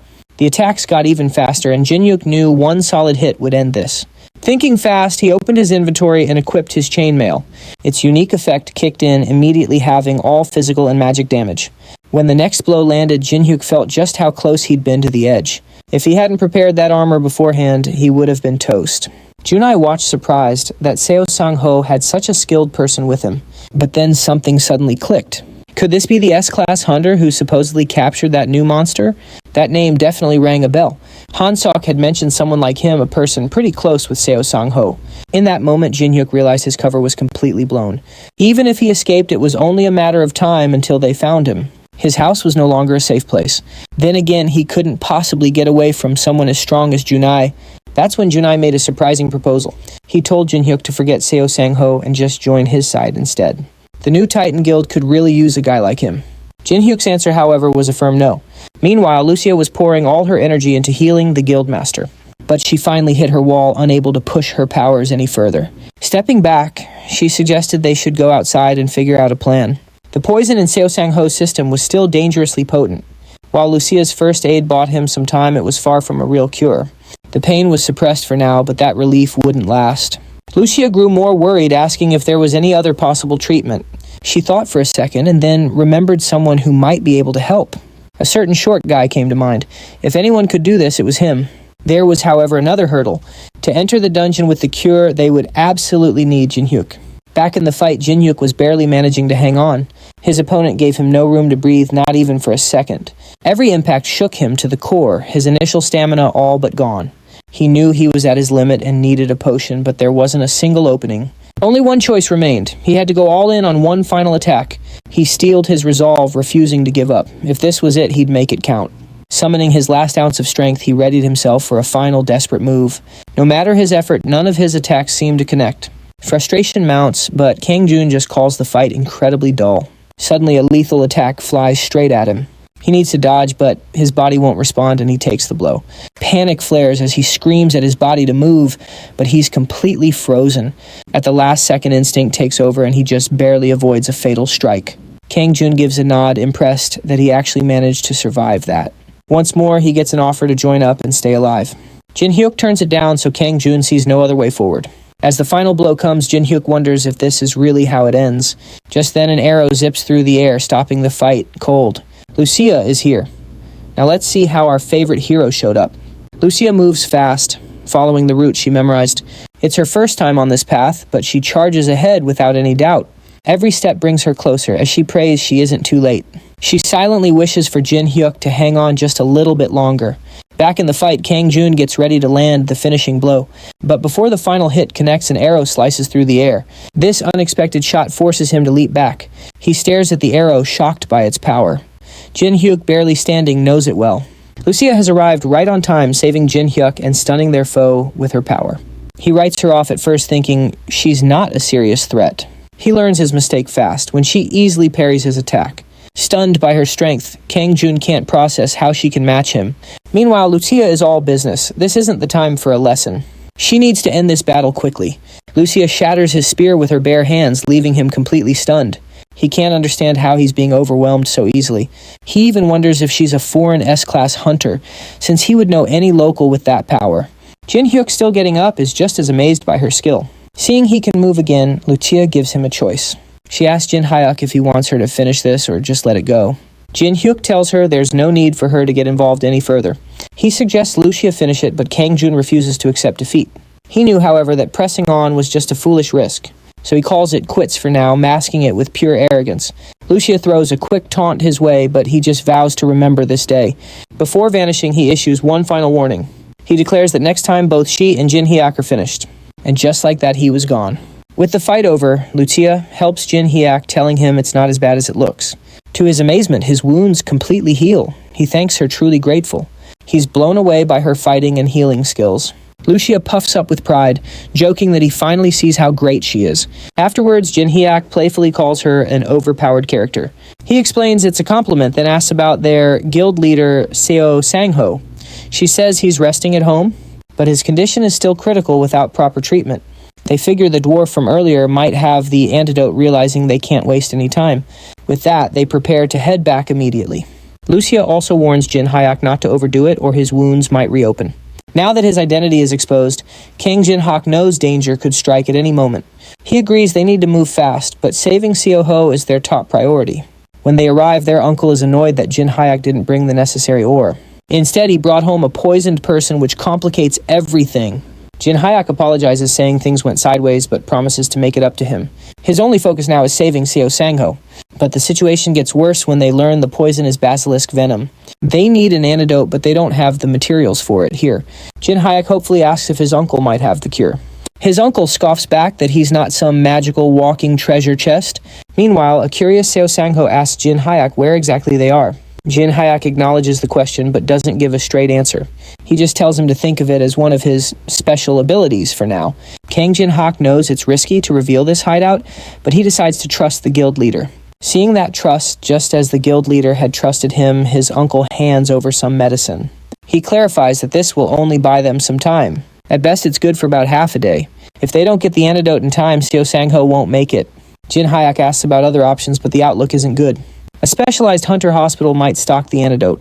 But as Seo Ho warned, their enemies would find them the second they showed up there. But just then, Jin Hayak remembers something important. Later, they return to Earth, and he pulls Lucia aside for a chat. They brainstorm about secret places that might have an antidote, but nothing is certain. They've bought a little time, but they still don't have a solid plan. That's when Jin Hayak brings up one final possibility. If this one last shot doesn't work, they'll be completely out of options. He immediately makes a call. The person who answers is surprised to get a call so late, asking him why he's calling. Jin Hayak cuts to the chase, asking if they have an antidote for basilisk venom. The contact says he doesn't, but he knows a shady doctor who might. When asked why, Jin Hayak keeps it simple: it's an emergency. The person agrees to set up the meeting and asks if the doctor should be discreet. Since Jin Hayak is a VIP, they promise to handle everything with care. Soon enough, the doctor arrives exactly as planned. Jin Hayak lets everyone know that help has arrived, bringing a wave of relief and grateful tears. The doctor successfully neutralizes the poison in Seo Ho's body. However, he clarifies that a full recovery will take at least 2 weeks. Seo Ho won't be able to move a muscle until he's completely healed. He explains it'll take 2 weeks for his body to heal and for movement to return. Until that time, he'll need complete and total rest. Kang Jin Hak quickly realizes Seo Sangho's 2-week recovery is a huge problem. During that period, he can't fend off the Titan Guild, not even with Lucia's help. More importantly, after his last battle with Kangjun Tai, he finally understands his own limits. He admits he completely underestimated an S-rank hunter and overestimated his own strength. Lucia notices his mood and points out that he's worrying too much. Kang Jin Hak confesses that facing an S-ranker showed him just how weak he really is, but she's quick to reassure him. He may be weak for now, but his potential for growth is massive. Lucia then offers him a very risky method to get stronger fast. Kang Jin Hak immediately agrees, ready to do whatever it takes. The next day, he's all set for the Dragon's Temple with 50 explosion scrolls, 300 mana potions, and 300 health potions in his inventory. He also makes sure his armor and weapon are in perfect condition. He checks for his return stone, securing his only emergency escape route. Before heading out, he asks Lucia to watch over Seo Sangho and their other ally. Lucia gives him a serious warning about the dangers of the Dragon's Temple, reminding him not to get greedy or push himself too far. One wrong move could mean death. He understands and promises to use the return stone if things get too dicey. As he's about to head out, Secretary Lee apologizes, blaming herself for the dangerous path he's taking. Kang Jin Hak gently tells her not to worry, as he's also seeking his own revenge. Then he turns to Lutia, telling her she's the only one he can count on and to wait for his return. He vows to come back much, much stronger. Once he arrives at the temple, Lucia's warning echoes in his mind: get strong and get out. But he quickly dismisses the idea of playing it safe. His goal is crystal clear: he won't leave until he can defeat an S-rank hunter. Kang Jin Hak wanders for a while, without seeing a thing, starting to wonder if he took a wrong turn. All of a sudden, the entire chamber lights up, revealing countless suits of armor lining the walls. At a glance, they just look like decorations, but something about them feels wrong. He then realizes with a jolt that they aren't decorations at all, they're enemies. Fear not a chance. This was the exact kind of challenge he was looking for. As the fight starts, he sees the armored figures look tough, but they're surprisingly weak. And just like that, he finds their weak spot. He just needs to smash their cores. After that discovery, Kang Jin Hak isn't worried about these armored monsters. He's got the perfect move to handle every single one of them. He unleashes a massive wave of electricity, targeting all their cores at once. He jokingly wonders how the metal guys are enjoying the shock and if they like the taste. Over at the Titan Guild's office, Han Yong-suk's face is a mask of pure frustration. He's furious with Kangjun Tai for botching the capture of one simple addict, and for turning a simple job into such a massive headache. Turning to his assistant, he barks for an update on Seo Sangho's supporters. The assistant reports that their targets are on house arrest and being watched closely. Apparently, the Titan Guild has completely cut off all their communications. That means no internet and no phones. Hearing this, Han Yong-suk gives a cold, precise order. He tells his men to keep their eyes on Seo Ho, making sure he can't escape. But before he can say more, a loud crash suddenly echoes through the office. The door bursts open and an enraged Kangjun storms into the room. He demands to know why he wasn't warned about some unexpected problems. Han Yong-suk is confused by this, since he already told Jun about the low-level hunter. But Jun angrily clarifies he's not talking about the guy, he means the archer. Han Yong-suk's assistant immediately tries to step in. He politely asks Jun to back away, but Jun isn't having any of it. With one swift punch, he sends the poor assistant flying across the room. He doesn't even spare the guy a second glance. That's when it dawns on Han Yong-suk that he's talking about the woman with our hero. He carefully asks Jun if he happened to lose to her. The question hits a nerve and Jun quickly brushes it off as nonsense. He insists he would have won if his spear hadn't broken. A likely story. From his reaction, Han Yong-suk figures she must be a tough opponent even for Jun. This wasn't just complaining, she really got the better of him, and he felt humiliated. Han Yong-suk admits he didn't realize she was so powerful. A bit awkwardly, he promises Jun they'll prepare for her too, right alongside Kang Jin-hook. Still, he reminds Jun to deal with Sangho as quickly as he can. That's the key to taking over the Titan Guild. They already know he was poisoned, so he's either nearly dead or too weak to fight even if he survives. So all they really have to do is find him and it's all over. The only wildcards left are Kang Jin-hook and Lucia. But this time, the guild is going to make sure they're finished for good. Han Yong-suk trusts Jun can get it done. Once those two are gone, there are no more obstacles.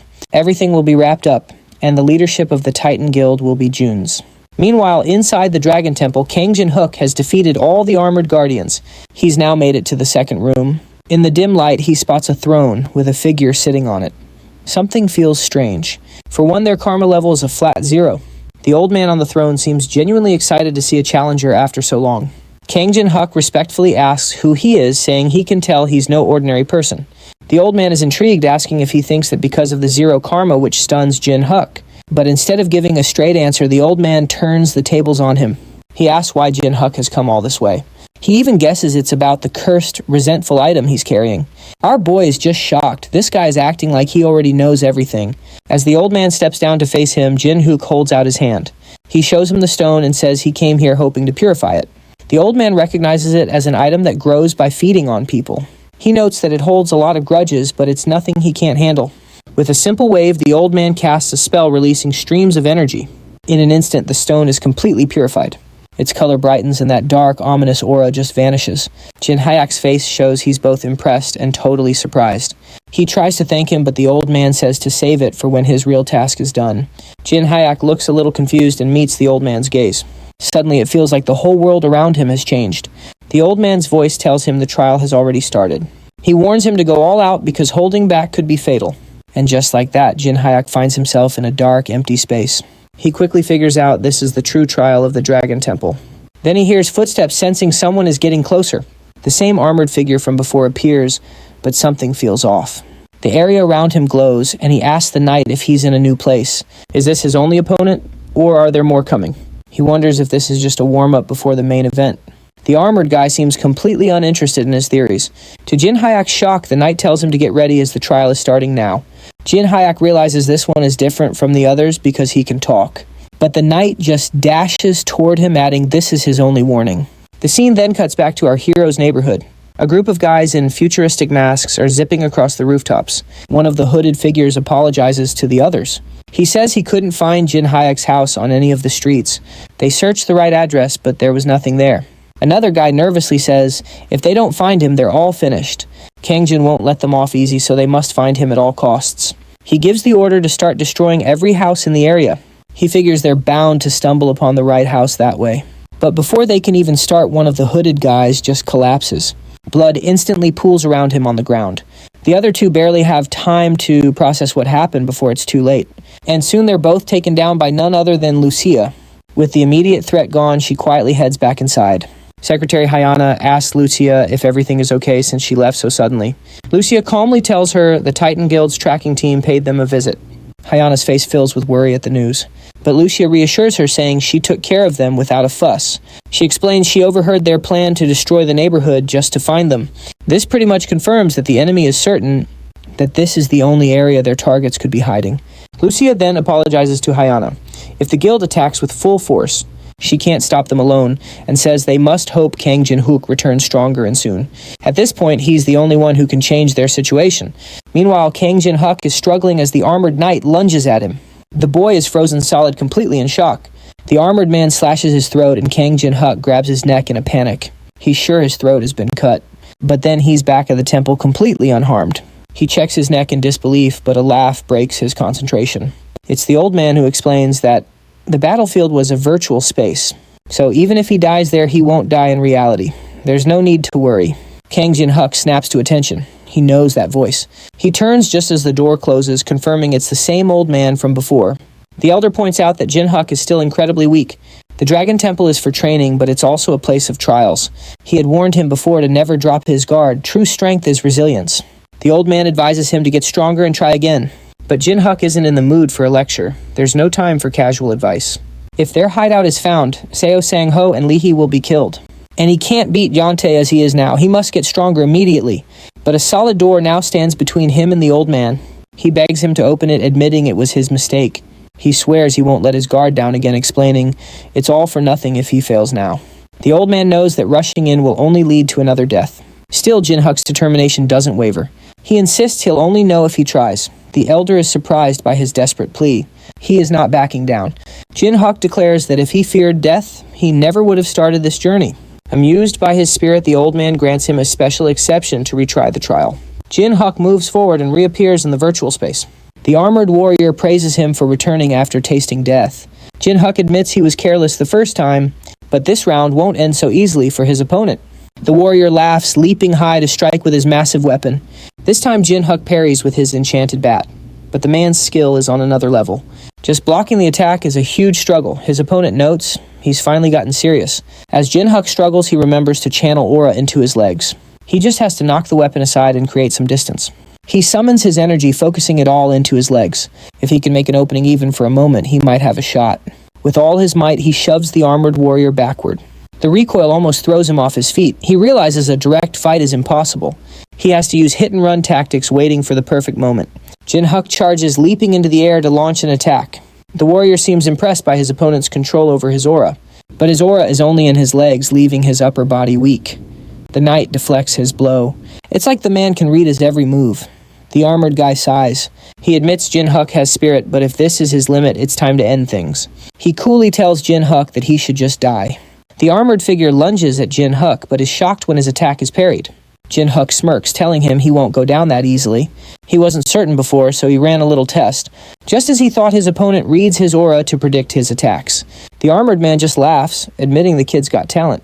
But he insists that no matter what, the end result will be the same. Jin Tai hates to admit it, but he knows the guy has a point. Using his aura this way just plays into his enemy's hands. He needs a new game plan. He quickly opens his inventory and chugs a mana potion. His new plan cloaks his entire body in aura to hide his next move. But before he can even finish, his opponent strikes again. Thanks to his quick reflexes, Jin Tai barely manages to dodge it. The armored man notices him wrapping his entire body in aura. He scoffs, asking if that potion is boosting his power. He taunts him for using borrowed power that isn't truly his. Jin Tai doesn't care where the power comes from as long as he wins. Gripping his enchanted bat, he moves like lightning, dodging and striking back. The armored figure unleashes a powerful barrage from every angle.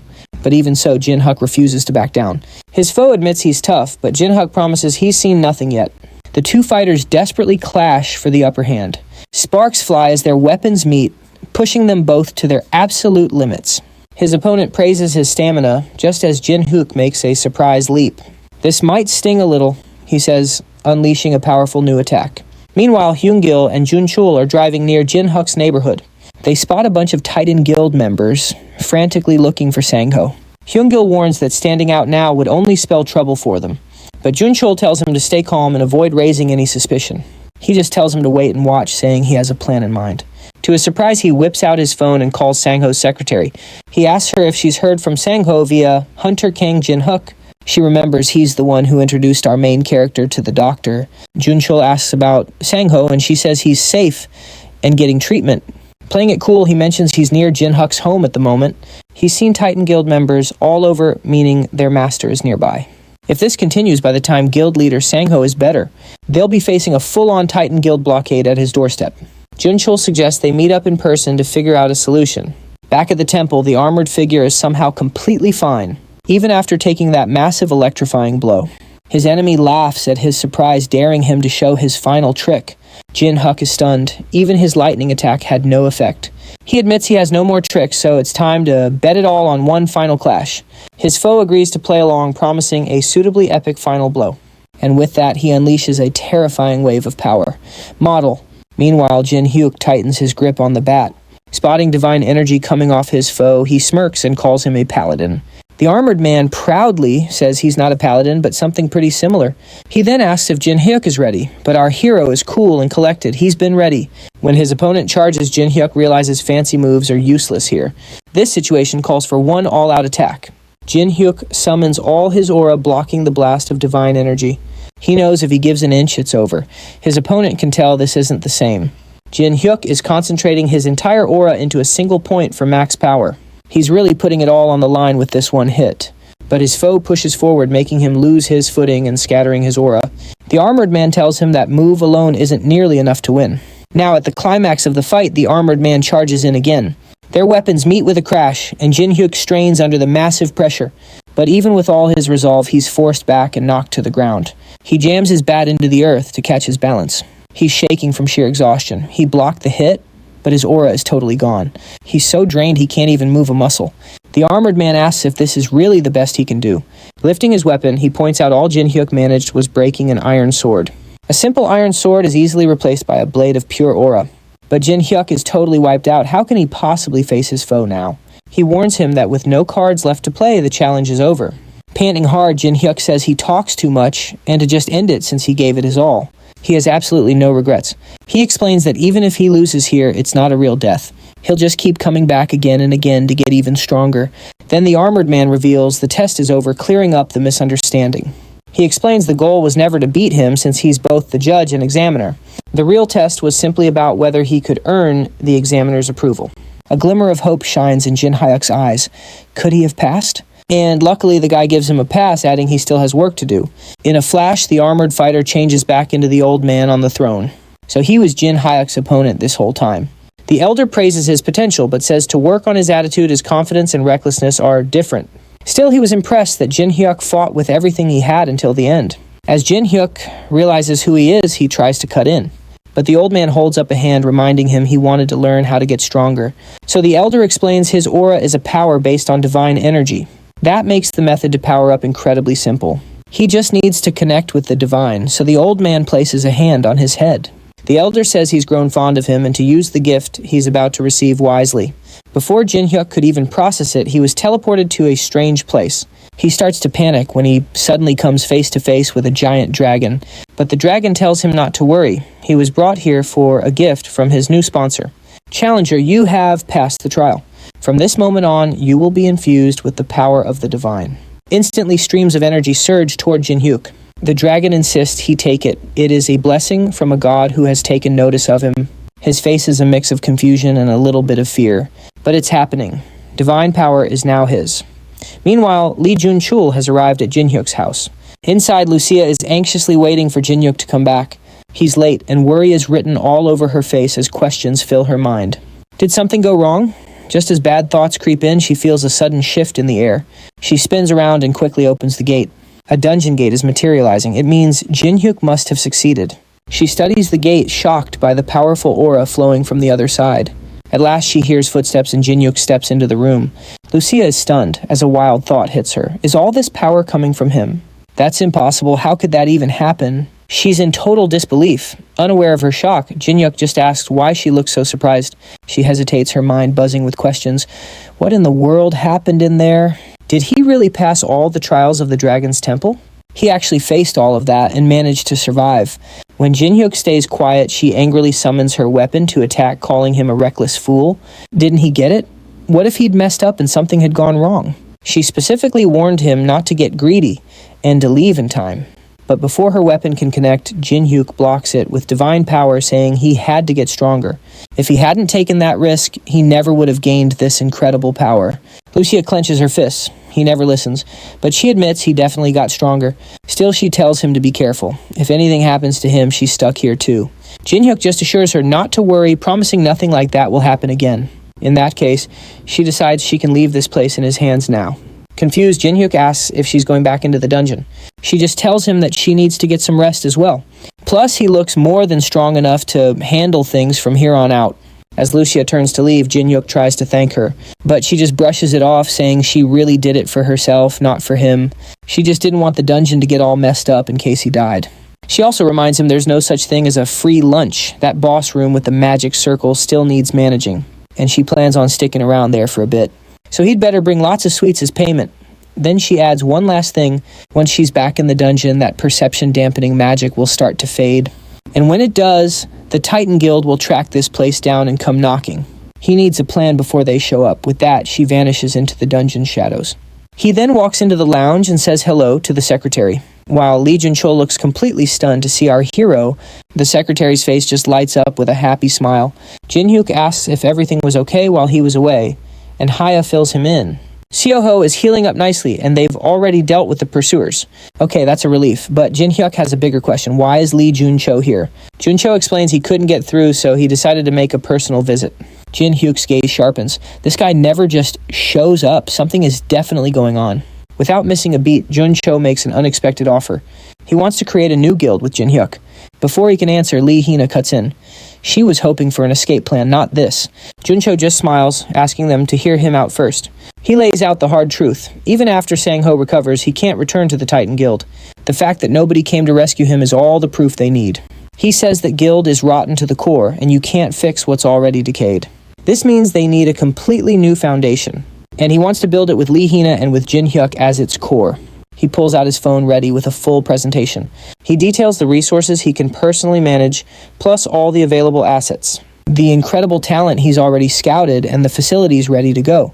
Even Lee Hina has to admit his prep work is impressive. But a guild this size still can't challenge Titan. How could they possibly win? And more importantly, what's the plan for Kangjun Tai? Jun-cho smiles. He's got a countermeasure for that too. But it requires one guarantee. Jin Hyuk must defeat Kangjun. Why him and not Sangho? Jun-cho knows it'll take Sangho far too long to recover enough for a real fight. By the time he's ready, their window of opportunity will be long gone. He heard a rumor that our hero already fought Kangjun and survived. If that rumor is true, his entire plan to solve this just might work. But if it's false, they can all just pretend this conversation never happened. As long as our hero is strong enough for Kangjun, the plan is a go. If that's the case, Jun-cho is willing to bet everything on him.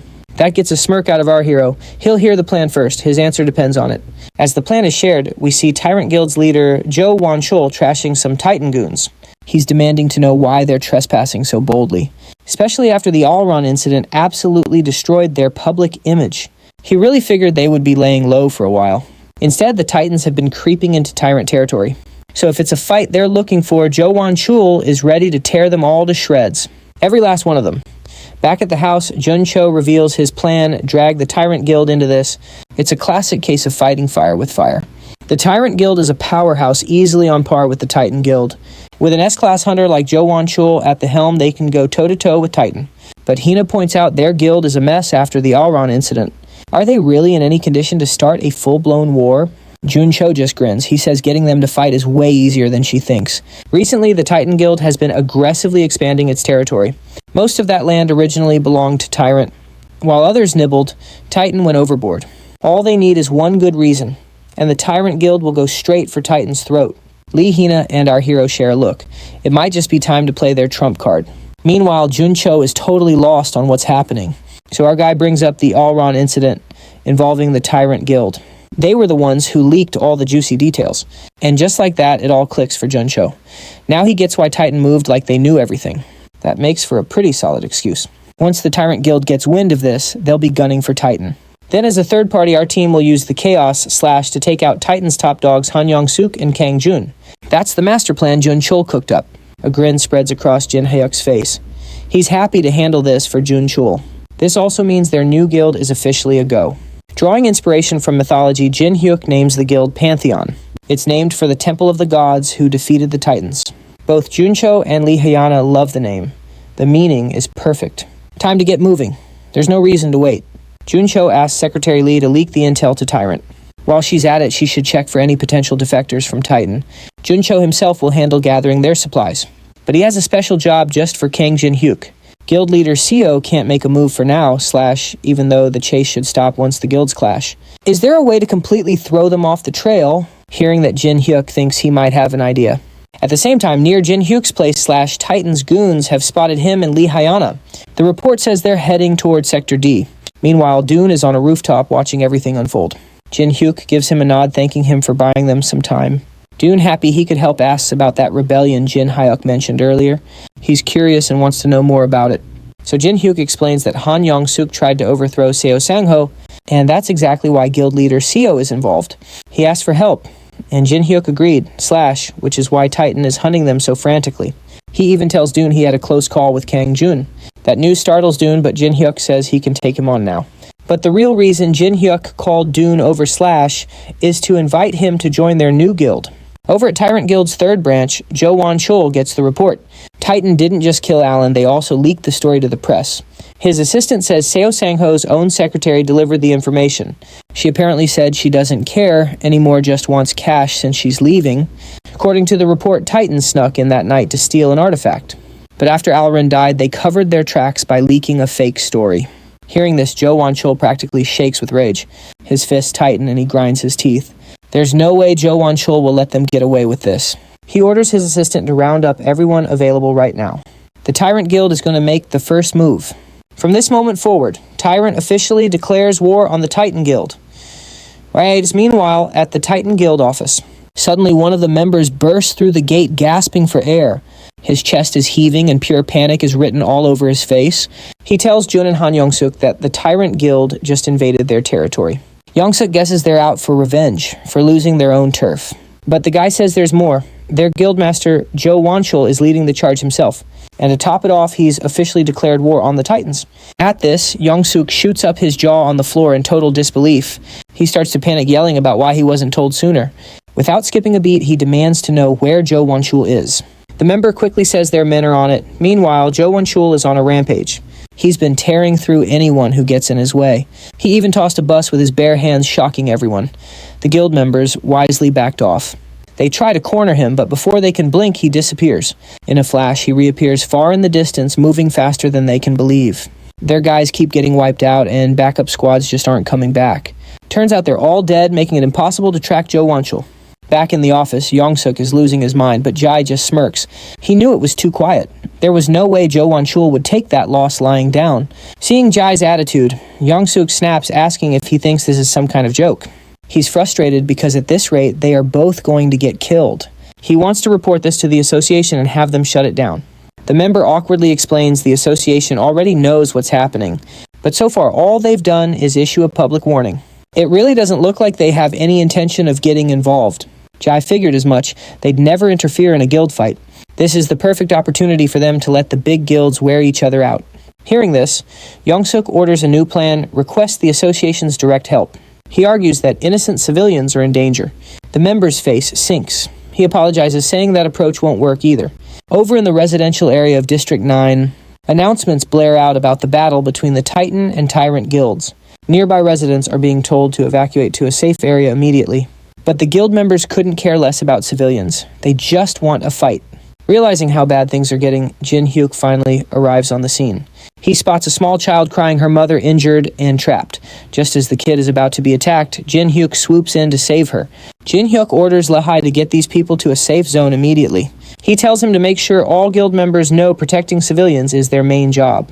The news reports on the Pantheon Guild's first mission: civilian protection at all costs. When the news breaks, Yong-suk is confused. Who in the world is this guild? He's never even heard their name before. Jai figures it's just some no-name guild trying to get famous from the chaos. Plenty of mid-level guilds would pull a stunt like this for attention. But their main focus right now has to be the tyrants. Suddenly, Yong-suk tells him to wait a second. He thinks the defenders might be connected to Sangho or Jin Hyuk. Jai just laughs it off. But the name Pantheon gives Yong-suk a strange feeling. He knows that in mythology, the Pantheon's gods dethroned the Titans. It seems like the name was chosen specifically to target them. Jonte agrees. Their timing is just too suspicious to ignore. First Tyrant's declaration of war and their sudden attack. The timing of it all seems a little too perfect. They figure either Seo Sangho or Jin Huk has been pulling Tyrant's strings. Suddenly Yansuk gets a call. One of his men is reporting Zhou Wanju's movements. Based on his route, he's heading directly for their guild headquarters. Yansuk's expression immediately turns serious. He quickly shares this critical update with Jonte. Since it's come to this, he asks Jonte if he's ready to take down Washul for good. A cold, unreadable fury burns in Jonte's eyes. He promises that Wanju is just walking into his own grave. As the battle between the Tyrant and Titan guilds rages on, Tyrant's members find the Titan guildies are weak, but their numbers are overwhelming. The Titan guild starts playing dirty casting fire spells everywhere, which creates a panic among the civilians nearby. But Junkel tells them not to worry. His hunters will keep them safe while they evacuate. He promises they'll be safe as soon as they reach the designated zone. He adds that if they're ever caught in a guild war, his guild will be there. So, he asks them to remember the guild that protects the people, Pantheon. Everyone stares at him confused. This guy is seriously promoting his guild right now. Just then, Hung signals to Junkol. An officer from the association has arrived on the scene. The officer thanks Junkol for helping evacuate the citizens. He says they avoided a major disaster and the association will take it from here. The officer seems shocked that a guild actually cares about people and asks for their name. Junchol acts humbled by the association's kind words. He proudly says they're a new guild named Pantheon. Junchol can tell the association is just making excuses for showing up late. Even so, they've pretty much accomplished their goal. They now have a great public image, and the association sees them favorably.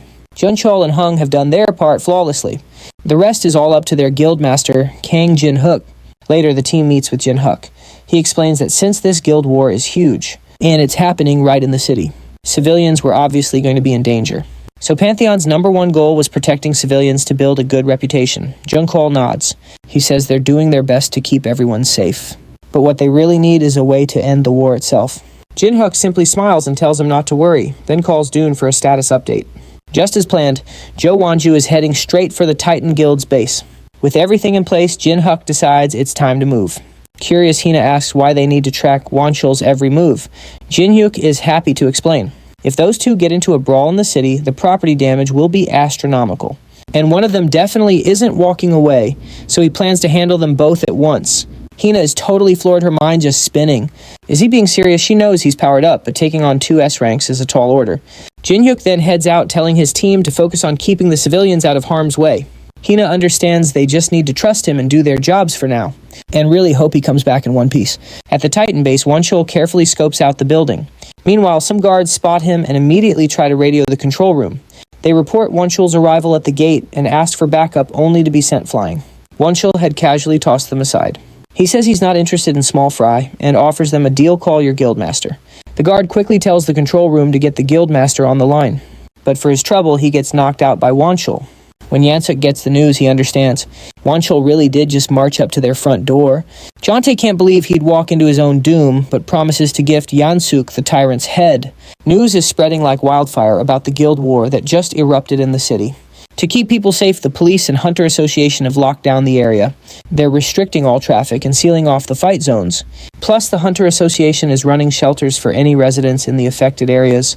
If anyone is in a marked area, they are asked to evacuate now. That's the official guidance from the association. At the same time, Wanchul is taking out the trash, announcing that Titan is finished. He even jokes that these guys are supposed to be the elite guards for the base. The guards realize they should probably retreat. They know they don't stand a chance against an S-rank hunter. But one supervisor orders them to hold their ground no matter what, until the new boss arrives. A few minutes later, and everyone is taking a nap on the ground. Wanchul huffs, wondering out loud if Sangho has changed much. His guys are getting wiped out, and he's still a complete no-show. He yells for Sangho, but Jun suddenly charges in, asking who said he could mess around here. Wanchul is shocked to see him and asks what on earth he's doing here. That's when Jun reveals he's the new guildmaster now. And right after saying it, he shoves him. This is pretty confusing for Wanchul, who then asks about Sangho. Jun just smirks, saying he can ask Sangho himself when he meets him in the afterlife. Wanchul grimly replies. He says Jun is the one who will be heading to the afterlife today. Provoked, Jun laughs wildly, calling his bluff as they both charge in. Yansuk then comes out looking shocked. He sees all his guild members scattered across the ground unconscious. He suggests they call in some clerics for healing, but they're all tied up in other battles, making it pretty difficult right now. With every branch fighting a war, there was no other option. Even the healers and every last soldier were sent out. It all started clicking for Yansuk. With their forces stretched thin across the branches, Joan Shu made his move alone. The timing was flawless. This was Joan Shu's plan all along. The war was nothing but a diversion. His true aim was to hit the main base solo and finish it. A crazy plan that should never have worked, but an S-rank's power can make anything possible. Ultimately, this war's victor would be decided by Jonte versus Wano, a clash between two S-ranks. In the boss room, Lucia was still analyzing the complex magic she'd been studying for days. If she could just figure out this magic circle, she could finally go back home. Then a horrible thought struck her. If she leaves this world, there would be no more snacks. But her mind quickly jumped to Jin Hyuk, who'd been gone for a while. She hoped he was alright, but then again, he was probably just fine. After all, Jin Hyuk was likely way stronger than those so-called S-rank hunters by now. The fight was absolutely brutal. Wano unleashed a powerful blast of brilliant blue energy. Jonte summoned a shield to block the incredibly fast and powerful attack. The two powerhouses struggled for control. Jonte leaped into the air, aiming his weapon right for Wano's head. But a shimmering barrier, cast by a spell, was already there to protect him. To shatter the shield, Jonte slammed his weapon down, causing a huge explosion of debris. Far away, Jin Hyuk neared the battlefield. Arriving on scene, Jin Hyuk felt a pang of sadness. They fought without any care for the city or its people. The city wasn't being wrecked by monsters or terrorists. It was the selfish hunters who had forgotten what they were supposed to do. People say an S-rank's power is like a force of nature. Looking at the destruction, Jin Hyuk finally got what that meant. In the past, he would have never even dreamed of interfering. These fighters were on another level, and he was completely defenseless. But things were different now. With his newfound divine power, he could handle both of them. Meanwhile, Jonte and Wano's intense battle continued. As their weapons clashed, a voice told them to stay put, nice and close. Before they could even react, Jin Hyuk struck them both, sending them flying. Wano stumbled back, his eyes locked on the stranger, wondering who he was. Jin Hyuk smirked at Jonte, remembering him as the guy who got wrecked and ran off. Wano, meanwhile, was analyzing Jin Hyuk and the strange energy he was giving off. The aura was unlike anything he had ever encountered. He couldn't tell if this guy was A rank or even S rank. He wondered if Korea even had hunters like this one. Then Jin Hyuk's eyes landed on Wano and he recognized him instantly. He asked himself if hunters like this were really in Korea, the very same lowlife who sacrificed women to Alrin, but Jin Hyuk just calmly spoke to them. His voice was calm in the middle of the chaos as he asked if they were actually hunters. He gestured to the surrounding devastation, pointing out the city lay in ruins. Innocent people were caught in the crossfire, suffering because of them. After watching them, he finally asks the question. Don't you feel even a little bit bad? But instead of shame, Jonte just gives a cocky smirk. Feel bad? Why would he possibly feel bad? He freely admits he couldn't care less about those worthless insects. You don't watch your step for bugs, do you? Jonte calls him another naive little puppy. He just thought Sangho was the only goody two-shoes hypocrite. After hearing all that, Jin Hyuk decides they're definitely worse than animals. Even beasts have some sympathy. He thanks them for making his choice so easy. Now he can kill them without feeling a thing. Jin Hyuk grips his bat energy, crackling around it. He tells Jonte he's made things very clear. Not taking him seriously, Jonte pretends he must have heard wrong. He's still set on killing both Jin Hyuk and Wancho. He tells Wancho to hang back. He'll deal with this arrogant kid first. Wancho plays it cool, saying this should be pretty entertaining for him. But he knows if they fight and exhaust each other, it'll be a perfect win-win situation for him in the end. Jin Hyuk glances at Wancho, offering him to join in. He doesn't mind taking them both on. That cocky attitude was the last straw for Jonte. He rushes Jin Hyuk in a flash, his weapon aimed to kill. Jin Hyuk doesn't even move, simply raising his bat to intercept. He effortlessly blocks the entire attack. Sweat drips down Jonte's face. He blocked it last time he couldn't even defend himself. Jin Hyuk smirks, asking why he looks so shocked. The fight hasn't even started. With one flick of his energized bat, Jonte is sent flying backward. Wancho's eyes widen. He never thought Jonte could be pushed back so easily. Seizing the moment, Jin Hyuk closes the distance to strike again. But his opponent barely dodges by tilting his head. The attack left a scratch on his face, and now Jonte's anger is boiling over. He powers up his energy for a massive counterattack. He has no idea what happened, but it's clear Jin Hyuk has gotten much stronger. He growls that it was a mistake to let him live back then. Jin Hyuk just laughs, enjoying the look of pure regret on Jonte's face. Jonte tries to cover his shock, yelling that either way Jin Hyuk will die here today. Jin Hyuk assures him that things won't be going his way. After barely escaping this place, he swore an oath. He'd grow stronger and defeat the arrogant man who humiliated him. Jonte stood there realizing just how troublesome this was. He never thought Jin-Hyuk would get this strong. His mind raced with questions. How did he get so powerful? Was some kind of trick involved? Then it hits him maybe he consumed Alrin's elixir. He confronts him about it. Before Jin-Hyuk could respond, Wancho demanded to know why Elrond's elixir was mentioned. Jonte reveals that Jin-Hyuk is the one who defeated Elrond and took the elixir. Completely shocked, Wancho asks Jin-Hyuk if he's the one who took the elixir and defeated Alrin. With a knowing smirk, Jin-Hyuk wordlessly pulls out a bottle containing the elixir, holding it up, asking if this is the elixir they were just discussing. The instant Wancho sees the elixir, his face flushes with rage. Something snaps inside him and he furiously lunges forward. But when Jin-Hyuk sidesteps the attack, Wancho's fury intensifies. He throws another powerful punch, only to smash into the empty ground. In the blink of an eye, Jin-Hyuk had vanished from his spot. He dodges again with a leap, despite being completely cornered. Jin-Hyuk knows that last punch could have been seriously dangerous, so he lets out a quick sigh of relief. Just then his attention is drawn to a drone buzzing in the sky. The drone is broadcasting a stunning announcement. A live stream is covering the battle between two S-rank hunters. The area has become a war zone with buildings reduced to rubble. They report a new hunter has joined the fray, referring to Jin-Hyuk. Though the newcomer is unidentified, he's holding his own against two S-ranks. Elsewhere, Secretary Lee Hai-na breathes a quiet sigh of relief. Everything is proceeding exactly as planned. It seems the media arrived on the scene without any trouble. Just like that, the stage has been set perfectly. Jonte is stunned watching our hero easily dodge the Guildmaster's attacks. Better yet, his counters are powerful and land every single time. Jonte wonders how on earth he got so incredibly strong. Meanwhile, Wancho is getting completely owned by this teenager. After being thrown, he gets up and asks if he's being toyed with. He's enraged, believing the kid is looking down on him. He yells for Jonte to stay back, insisting he'll be the one to win. Gathering all his strength, he charges forward once more. He declares that from this moment, things will be different. But it's all talk, as he continues to get absolutely wrecked. He can't land a hit. Jin-Hyuk shoves him back, saying it all looks the same. Without a moment's rest, he steps in and swings his bat. The guy barely manages to block the heavy blow. At that moment, Jonte appears from behind for a sneak attack. But Jin-Hyuk is on another level, blocking it without even looking. The impact is so immense it shatters Jonte's spear to pieces.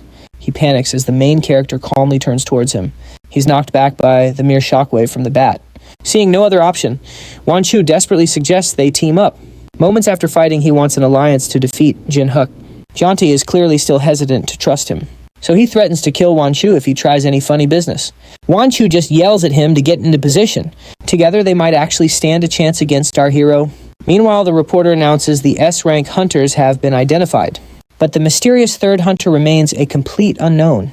Furthermore, meanwhile, there has been no word from the Titan Guild's master. Just then in his room, Seo Sangho slowly begins to open his eyes. The very first thing he does after waking up is put on his clothes. He clearly cares more for his guild's reputation than his own health. Ready, he wonders where Hyena is. At the same time, her phone rings while she's en route to the battle. She's stunned that he's awake and quickly briefs him on the whole situation. He asks for her location, and she explains she is headed toward the battle, also revealing Jin-Hyuk has started a guild and she has joined it. This sudden rush of information is overwhelming for the guildmaster. He resolves to call Jin-Hyuk directly to find out what's happening, but Hyena informs him that's impossible. Jin-Hyuk is busy fighting two S-rank hunters.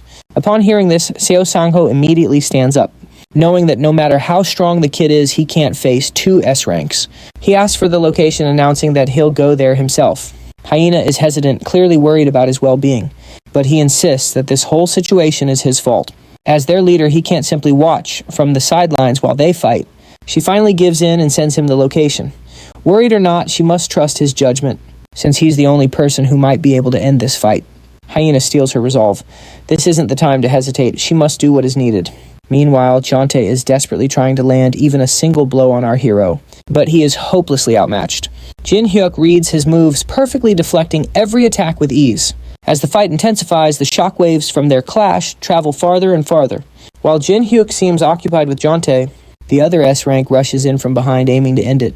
But our hero is far too clever for that and quickly leaps away, causing them to nearly crash into each other. Seeing his partner is worn out, Wanchiel tells him to drink a mana potion while he distracts Jin-Hyuk.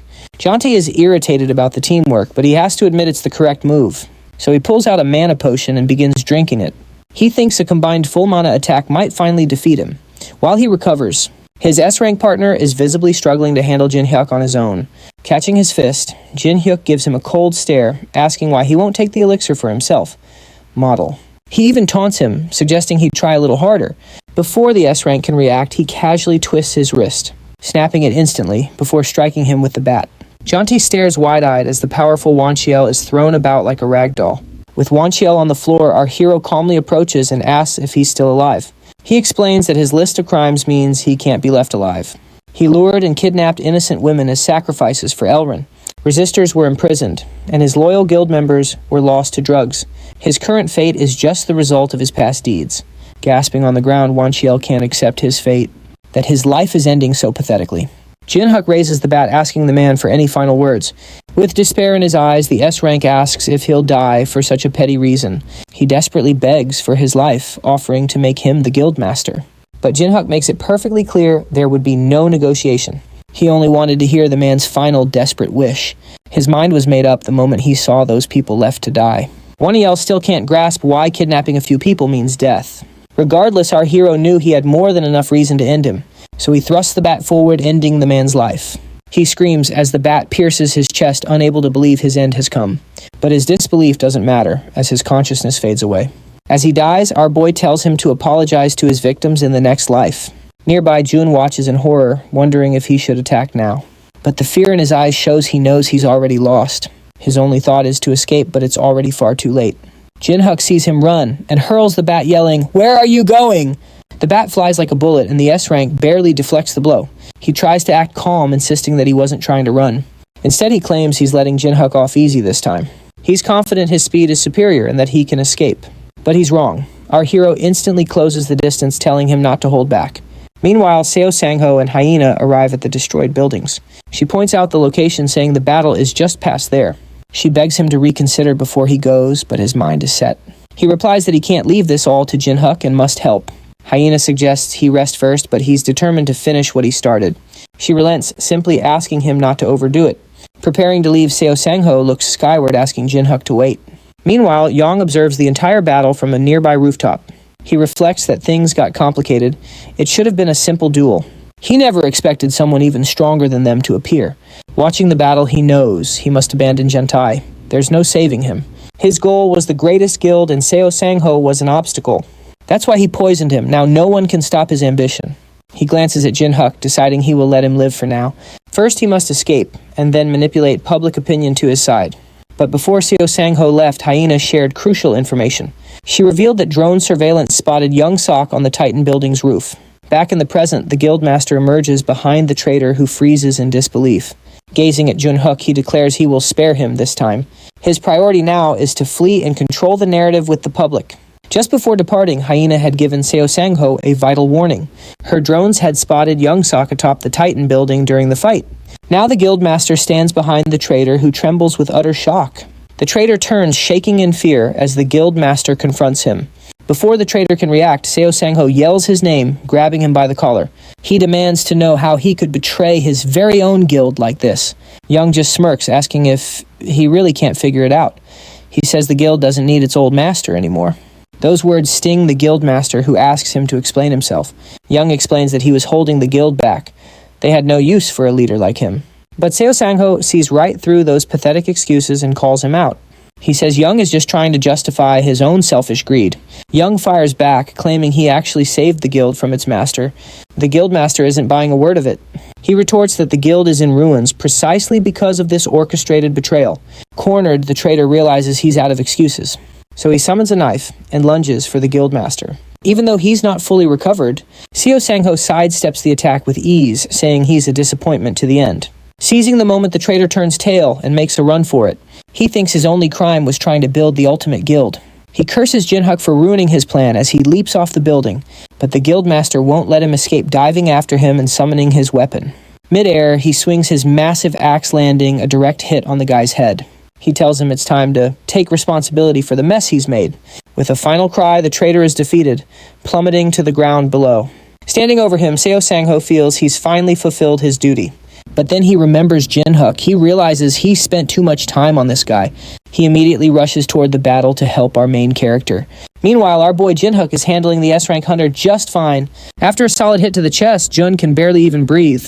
Jinhook points his bat at him, casually asking if that's all he's got. The S-ranker knows it's over. There's simply no getting out of this. Desperate, he immediately starts begging for his life. He offers anything he wants, even his own high-ranking position in the guild. Hearing this, Jinhook reminds him about their very last fight. Even when he was run through with a spear, he never begged fighting to the last. But the S-ranker just keeps on pleading for mercy. Before the final blow, Jinhook gives him one last piece of advice. If you really want to live, you have to fight for it. With one last swing, he sends the guy's head flying, with the S-rank hunter taken care of. Our main character stands quietly, realizing he stopped them all with his own power. Suddenly, Seo Sangho's voice calls out, asking if he's alright. Jinhook is stunned to see the guildmaster up and walking around. He immediately asks when he woke up. The master smiles, saying he woke up a while ago and has already recovered. He then looks around and asks what in the world happened here. Jinhook says it's a long story, but that he luckily got a chance to power up. Thanks to that opportunity, he took care of the S-rank hunters. But the guildmaster is floored. How did he get so strong so incredibly fast? Sensing his confusion, our guy says he'll get his answers later. But first they need to deal with all the damage to the city. Sangho says not to worry. He and Hyena will handle the cleanup. The bigger news is a message from Hyena. The association wants a meeting. Later, at the Hunter Association HQ, Jinhook is standing in a training room totally confused. He'd accepted their invitation to visit the headquarters, but he has no idea why they've thrown him into this situation. A voice announces that this is a test, and his mission is to destroy drones while dodging their fire. Before he can even process what's happening, the drones open fire, so his instincts take over. Drones attack from every angle, making it tricky to dodge. But compared to fighting those S-rankers earlier, this barely even counts as a warm-up. With a smirk, he starts casually smashing the drones with his bat. He clears them out in no time, and the voice announces a new record. He glares at a screen, saying he's getting annoyed about this surprise test. The woman on the other end explains it's just standard procedure to properly determine his hunter rank. After his recent battle with 2 hunters, he defeated 2 S ranks alone. The association can't call him a C rank now. Even so, he still finds the whole test pointless. Jinhook's patience wears thin, and he demands they open the door so he can leave. The woman tries to calm him, but he's already done with this charade. He marches straight for the door. She frantically tells him he can't leave until the test is over. To everyone's absolute shock, he smashes the door with his bat and walks out, calling it a waste of time. But it seems the association isn't done, as a group of hunters blocks his path. He warns them to move if they value their lives. The hunters saw his power firsthand. They know it's no empty threat. They all glance nervously at their team leader for orders. But judging by his stance, the team leader isn't backing down. So Jinhook decides they've chosen death. Just as he's about to strike, a voice from behind commands him to stop. Before he can even react, he sees the other hunters bowing respectfully, addressing the man as chairman. It dawns on him that this is Go-To, the head of the Hunters Association. Jinhook greets the chairman, asking why a C-rank hunter like him was summoned. The chairman notices his frustration and offers a sincere apology, explaining he was called here because someone specifically wanted to see him. And that person is none other than South Korea's strongest hunter, Seo Sangho. Even our guy is stunned to see the #1 hunter standing right there. As the man approaches with an impressive presence, he can't help but wonder why such a big shot would want to meet him. Cheon steps forward, offering the main character a handshake. It's a total fanboy moment. He asks what brings him here, and the guy mentions seeing footage of his duel with 2 S-rank hunters. Cheon is seriously impressed by his performance. He explains that he just had to meet him in person. Our main character says thanks, but he can tell there's more to it. And sure enough, the top hunter reveals he's here to ask for a favor. Meanwhile, Seo Sangho and Hyena are chatting over tea at his apartment. She's filling him in on their latest intel. The remains of the Tyrant and Titan guilds have now formed the Pantheon guild with the association's blessing. She offers him an apology, saying she tried everything to save their guild, but he says disbanding it was the right decision. He seems to be regretting some of his past actions. He thinks if only he'd listened to the other guild members, this could have been avoided. With that, he announces he's retiring from the hunter business for good. Hyena slides a contract his way, saying it's too early for him to retire. He takes a look at the contract papers and realizes it's an application for the new Pantheon guild. She tells him their guild needs someone like him, and the guild master thinks so too. Hearing this, he asks her if she's already joined them. With a wink, she confirms that she's now working with Pantheon. Back with Jinhook, he's now standing face-to-face with Cheon, ready for a duel. This whole situation feels surreal. First a test, and now a fight with the nation's strongest hunter. The chairman and his associate are watching the fight live on a monitor. She can't get over that Cheon actually showed up at HQ on his own.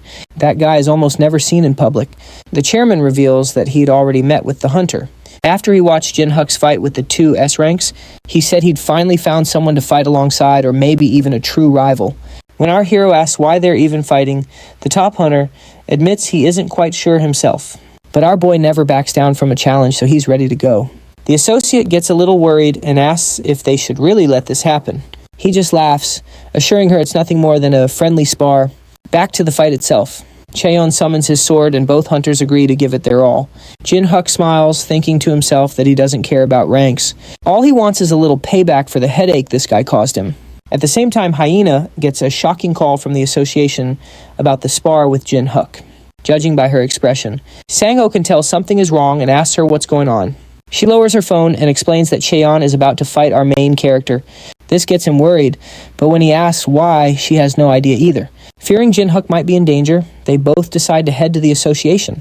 The scene cuts back to the fight where both hunters patiently look for an opening. The associate asks the chairman what he thinks of the matchup. Just then, the two hunters dash forward, their weapons colliding. The chairman believes the top-ranked hunter will probably win this one. Once the duel begins, both hunters seem evenly matched in raw power. After an exchange, Jin-Huk realizes Cheon is on a whole other level from S-ranks. He figures it's useless to just test the waters first. Instead, he decides to go all out, releasing a massive aura shockwave at him. Cheon faces the attack, curious if Jin-Huk is truly ready to go all in. This is reason enough to get serious, so he cuts through the aura and charges. He wants to see the main character's real power and pushes him to his limit. The girl watching from the side gets worried as the fight intensifies. Even Jin-Huk can feel the overwhelming power coming from the top hunter. He swings his bat to push him back, thrilled to fight someone this strong. This could be a real chance to finally test his own limits. But surprisingly, Cheon suddenly says they can't continue. As he's wondering what that means, the top hunter declares his own loss. This leaves Jin-Huk totally confused, asking what he's talking about. Even the chairman is shocked. He's never seen him admit defeat before. He asks why Cheon is stopping the spar all of a sudden. Cheon lifts his sword, explaining that if they'd continued, it wouldn't have held up. Right on cue, his sword shatters into countless pieces. With that, the chairman ends the duel, officially making Jin-Huk an S-rank hunter. It doesn't take long for the news to go completely viral. His fight with the two S-rank hunters is broadcast on every media channel. They report that he beat the top hunter and call him for an interview. When asked about his loss, Cheon freely admits that it's true. He says Jin-Huk will undoubtedly be the future of the Korean hunter world. Meanwhile, our main character is a bit bummed the duel ended so quickly. As he's leaving the association, Cheon calls out to him. He offers his congratulations on becoming an official S-class hunter. Our guy thanks him for the interview, but wants to know the real reason he did it. The top hunter explains he simply wants strong comrades to fight with. This was just a way to show the association his true strength. As Cheon starts to walk away, Jin-Huk stops him. He tells him not to hold back the next time they fight. He points out that the sword he used during the duel was a cheap fake. As they part ways, he thinks Cheon definitely went easy on him with that sword. He starts to wonder about the guy's real motives, but either way, it was a needed reality check. He still had a long way to go. Later in the parking lot, a car suddenly screeches to a halt. It's Hyena flying out of the car and looking completely panicked. Sangho is right behind her, equally worried. She says she heard about the spar and couldn't believe it. The former guildmaster is also fuming that the association called it a sparring match. They pitted him against the strongest hunter in the nation. He even wants to file a complaint, but Jin-Huk seems unfazed. He just tells them he's not even upset. While they're fuming, Jin-Huk just calmly says he isn't bothered at all. Turns out he learned quite a bit. That spar with Cheon felt just like the pressure he faced at the Dragon Temple. He suggests heading back to the guild to chat. That night, he finally gets to relax for the first time in a while. He thinks about how rare it is to feel this peaceful.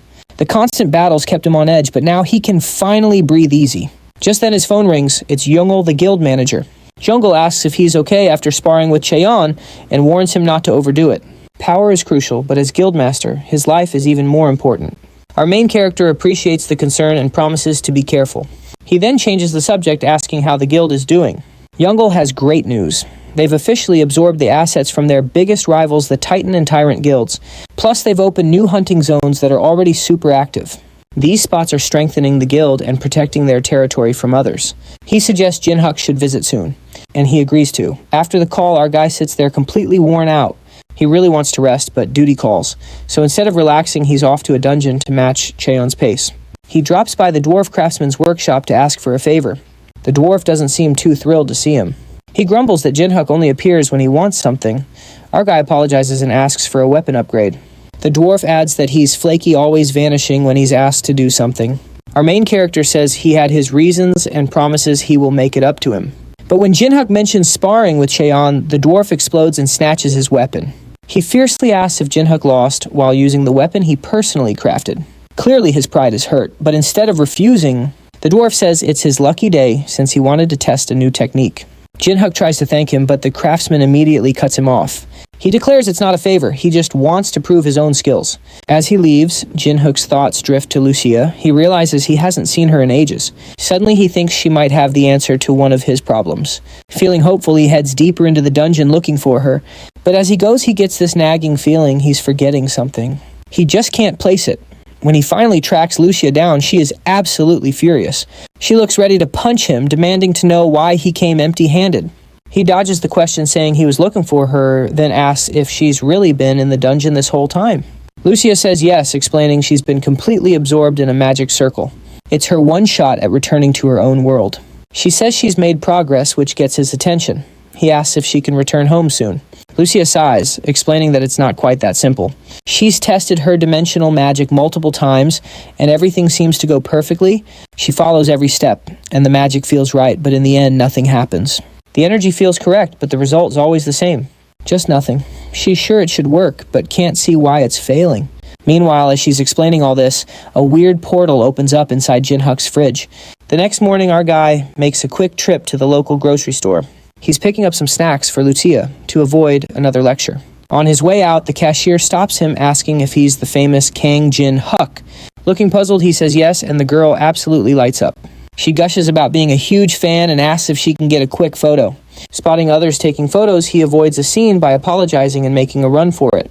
Heading back to the cave, it dawns on him that he's way more famous than he realized. The dwarf finally unveils his brand new weapon. He boasts that it's in a completely different league from the last one. The moment Jinhook holds the bat, he feels it start to drain his mana. He wonders if it's defective, but the dwarf takes that as an insult and smacks him. He brings up the Alron ore that Jinhook purified for him. Turns out he used that very ore for the upgrade. Usually monster ore inherits the monster's unique properties. For Alron, that trait should have been life absorption. But his purification skill changed that trait to mana absorption instead. So the fact that it's draining mana means the weapon is working perfectly. Still, Jinhook's a little nervous about it, draining him completely dry. But the dwarf promises it'll stop once it hits a certain point. And just like that, the bat stops. It has reached its max capacity. The dwarf explains he can now use that stored mana anytime. To test it, our hero aims the bat right at a nearby statue. He swings, releasing a massive shockwave of pure mana. The dwarf seems impressed he could handle it so well on the first try. Jinhook thanks him for the upgrade, but the old craftsman isn't interested. All he wants is some booze. While they're chatting, the dwarf asks about his plans for the day. He says he's meeting Lucia, and at her name, it's clear the dwarf can't stand her. Naturally, our hero gets curious and asks why they don't get along. The old dwarf's face turns grim, saying it's a very long story. They only put up with each other because they absolutely have to. But dwarves and elves have been enemies for as long as anyone can remember. He reveals the elves sold his people to dragons, a shocking truth for Jinhook. He's finally starting to grasp the deep history between their races. Later, he meets up with Lucia. And as usual, she yells at him, demanding to know where he's been. He asks why she wanted to meet at the temple, not the boss room. She ignores his question, telling him to look around. The entrance temple is gone. Jinhook looks around confused and sees that she's right, it's vanished. She thinks it disappeared right before he cleared the dragon's trial. And during a recent search, she discovered a dimensional teleportation circle. This one is far more advanced than the one the mage used in the boss room. Lucia looks him in the eye, asking if he understands what this means. Our hero connects the dots. If they figure out this circle, he might get to go home. But of course, there's still a catch. Even if they complete the circle, she can't activate it by herself. In other words, he'll have to learn magic from her to help power it up. Jinhook has to double check, asking if she really wants to teach him magic. She confirms that's exactly the plan. The magic circle needs a ton of mana, way more than she can supply alone.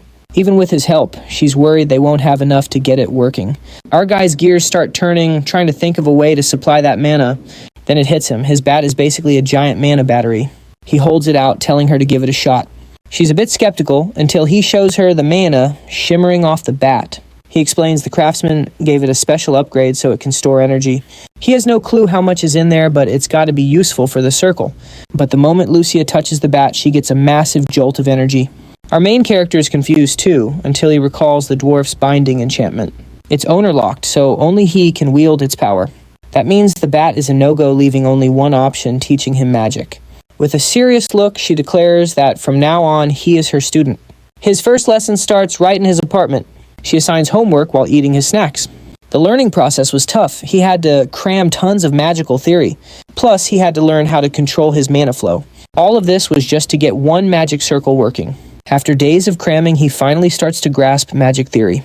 But as he's feeling proud, she hits him with a reality check that was just the tutorial. His real training was only now about to begin. She pulls out her research notes on the magic circle from the boss room. Her theory is that the circle failed because the original mage modified it. He attempted to channel all the mana himself. The circle needs a huge amount to activate. Surprisingly, the teleportation part actually succeeded, but the dungeon warped to his room instead. Hearing this, Jinhyuk is puzzled why they're studying a failed experiment.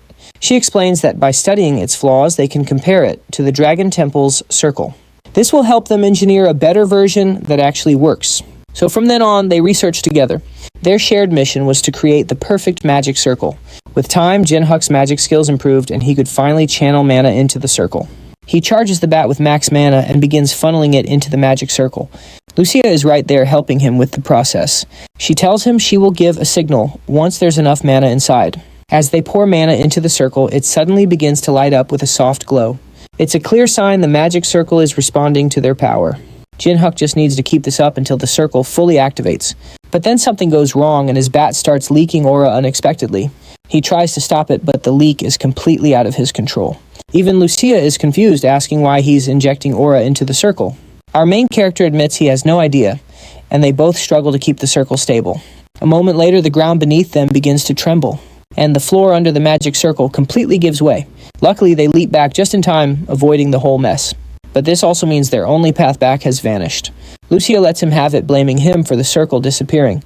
Meanwhile, the portal inside his fridge glows even brighter. Later, the two are in his apartment, while she snacks on some food. He says sorry, explaining he never expected his bat to pump aura into the circle. She's not convinced and yells he can't even tell mana from aura. The force of her words nearly knocks him over. He explains that he uses that bat for fighting all the time, so he must have converted the mana into aura by accident. By now, she has finally calmed down a little bit. She admits it was also her fault for not checking beforehand. Still, their chance to return is gone, which weighs on our hero. He promises he'll find a way to fix this and asks if she needs anything. Hearing that she demands he bring her his tastiest and sweetest snacks. Our guy rushes to the fridge asking if she wants some cake. But when he opens the door, a wave of intense cold blasts out. That's not normal for a fridge, so he calls her over to look. When she walks over, they see a brand new world beyond the fridge door. She smiles, realizing the magic circle hadn't failed at all. The snowy world they're seeing now is the result of that spell. Plus, from the powerful mana she can feel, Lucia is certain this is the dimension she came from. She has no clue how a portal opened in a fridge, but suggests they go investigate. Jinhyuk agrees, saying he just needs to handle a few things first. He immediately calls Youngul, his guild's co-founder, and asks him to come over, inviting Hyena to join them as well. Once they arrive, he tells them he's leaving for a while to go train. He explains that the fight with Cheon showed him he wasn't strong enough. Hearing this, the co-founder asks if he's found a new way to level up. He tells him he isn't totally sure just yet, but says it's a real possibility. Hyena notes the guild is fine for now, but things could get tricky if he's gone for too long. Before Jinhyuk can even give an answer, his buddy Jungle stands up, telling him not to worry about it. He promises he'll take care of everything so he can just focus. With the guild's strong influence, he can leave and return even stronger. Later, Youngul tells another guild member the master is leaving for a bit, so he'll be taking on more work. The news makes the guild member a little uneasy.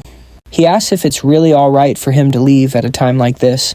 The co-founder reassures him it's fine because when the master returns stronger, their influence will explode and they'll become the #1 guild. Meanwhile, Lucia is waiting for our main character to get changed. He comes out wearing a heavy winter coat and offers an apology, saying he had a lot more stuff to pack than he thought. Then he hands her a special bow with arrows, a gift the dwarf asked him to deliver. She inspects the weapon for a moment, thinking a few arrows are no big deal. However, her entire expression suddenly shifts when she realizes the arrowhead is made of top-tier material.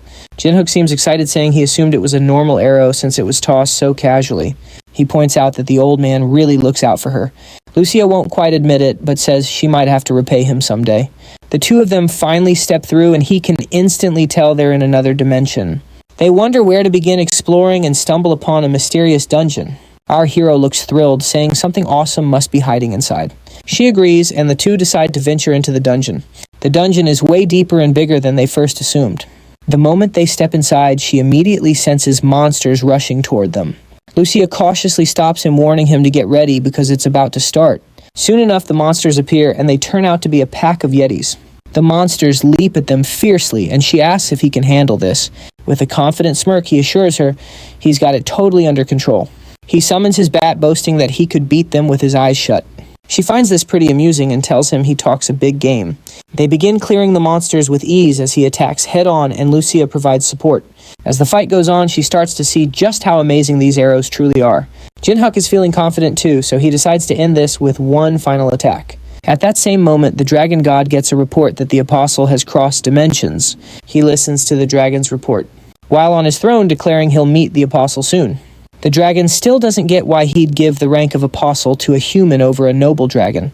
Hearing this, the dragon god simply reveals that his choice was based on the man's destiny. He was destined to bring ruin to the world. A fierce fight rages on between Jinhyuk and the creatures. Our hero launches himself into the air, ready to end the battle swiftly. Without any hesitation, he strikes down, his bat descending like a lightning bolt, crashing into the creature's skull and killing it instantly. Catching his breath, he opens his inventory. The monster's name is Yeti.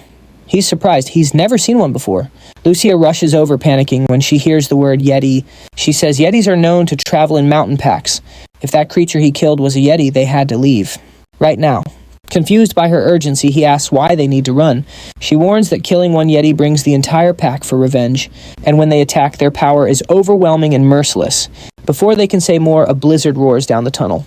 Then monstrous howls echo out from the shadows. Realizing the danger, he asks why she didn't say so earlier, but she admits it just slipped her mind. With no time to argue, she just tells him to run. As they flee, the ice floor cracks beneath them. Despite the risk, he glances back at the approaching beasts, wondering if running is the right call.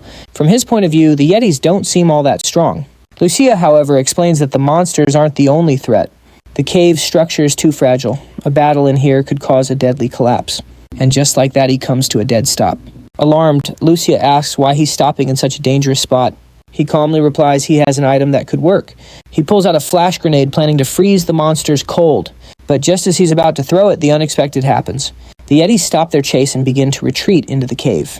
Both Jinhyuk and Lucia are totally stunned. The creatures which were charging them just moments ago now look terrified. She looks into the cave's depths, suggesting the Yetis sense a greater danger. She thinks their instincts are warning them away. Our hero is shocked that something so terrifying could be deeper inside. Something that could frighten an entire pack of Yetis. She confirms it, sensing a bizarre and powerful magic she's never felt. It feels dark, twisted, and deeply unsettling. She figures the only way to find out is to press forward. They continue on until the tunnel opens into a massive hidden space. In the center of the mist, a huge snow-covered building stands. Lucia is certain that this is the source of the dark magical energy. Jinhyuk decides they have to investigate it up close. Though Lucia is tense, she warns that the place's aura feels terribly unnatural. Even she, who has never feared battle, feels a deep unease, as if they're being watched from within. Elsewhere in a dark separate space, the dragon god sits by himself. He whispers that he has finally found what he was looking for. The last messenger is here, so now it's time to see what happens. Meanwhile, our two heroes begin moving toward the temple. It's incredibly cold, and the air is tense with a sense of coming danger. As they venture further in, they see a man standing silently in the distance. Jinhyuk feels something is wrong with him, and Lucia warns the man radiates dark energy. He wondered if that man was even human, suggesting they try to talk. But she immediately shot that down, noting his strange and powerful mana. Just then, the mysterious figure began to speak. With a gravelly voice, he said he wasn't expecting visitors. He then asked if he was the one who sent them. Jinhyuk explained they were just investigating some dark energy and asked who he was. The man's demeanor instantly flipped, yelling that no intruder could leave this place alive. The air grew incredibly heavy. Lucia shouted for him to fall back. She suddenly knew who he was, a dragon. The scenery distorted as the man revealed his true form, a massive red dragon. It proclaimed they had entered a sacred place and would now face the consequences. She readies herself, casually mentioning she's dealt with dragons before. Our main character is still reeling, but gets into his fighting stance anyway. And just like that, everything stops. The wind dies down, the flames extinguish, even the dragon and Lucia are frozen. Jinhyuk is baffled, noticing Lucia is also completely still. A deep voice echoes out announcing that time has been stopped. A figure in a black cloak materializes in midair. He isn't walking but floating, tearing through space itself. Jinhyuk demands to know who he is. The man introduces himself as Ordo, the creator of the dragon Tiamut. He then claims to be this world's god. Jinhyuk is stunned, unsure if he can believe it. Ordo scoffs that his belief doesn't matter. It's the truth either way. He reveals he's been observing humanity for a very long time. At first he enjoyed their lives, but then they began fighting and destroying each other. To prevent their self-destruction, he became a god to protect them. So he created monsters to give humanity a single common enemy. He even gave them the power to fight back, transforming them into hunters. For a while his plan worked, and people actually cooperated. But soon enough, humans started using their powers on each other once more. Ordo points out that Jinhyuk himself has used his power this way. He adds Jinhyuk wasn't meant to be this strong yet. More trials were needed to become his apostle. But the grand plan was derailed by an anomaly from another dimension. A powerful magician moved the dungeon to his room, letting him power level ahead of schedule. Ordo admits he tried destroying the dungeon when Jinhyuk first went inside. However, the dragon god within blocked him, so he had to back off. The dungeon's power hid Jinhyuk until the dragon god's presence recently vanished. And now at last, they can finally meet face to face. He then reveals that Jinhyuk was marked as his apostle a long time ago. The plan was for him to be humanity's protector, bringing peace from the very top. He now offers him that position, calling it his rightful destiny. But of course the offer comes with a threat. If Jinhyuk refuses, he dies right here just for seeing this place. Jinhyuk thinks then, calmly refuses. He once wanted that destiny, but he won't follow Ordo. He calls him out for watching him suffer and doing absolutely nothing to help. So asking him to be an apostle now just feels like a sick joke. Our hero declares he'd rather die fighting than ever become someone's puppet. Ordo just laughs, calling him a fool for not seeing the bigger picture. So he decides to change his tactics. He rises into the air, saying if Jinhyuk won't join willingly, there are other ways. He summons a creature called Tiamut, made from an ancient dragon from another world. It is his ultimate masterpiece, a creation he claims that absolutely nothing can stop. His new plan is to wipe the slate clean and build a world with only peaceful people. And Jinhyuk is slated to be its very first sacrifice. But even facing this insane threat, our guy doesn't even flinch. He just grits his teeth and tells Ordo to bring it on. He then makes a beeline for the dragon-like beast, a seemingly suicidal move. His opponent admires the bravery, but calls it useless, as he'll soon be left behind. Deep underground, a dwarf puts the final touches on a gleaming suit of armor. He muses to himself, noting the armor took a while since the old set was completely worn out. He thinks of Jinhyuk, joking that he'd better bring some fine booze as payment. He remembers how weak Jinhyuk was when they first crossed paths, but he slowly grew into one of the continent's strongest, likely thanks to that loud elf. He chuckles, wondering what they'll drag back this time, maybe even a dragon.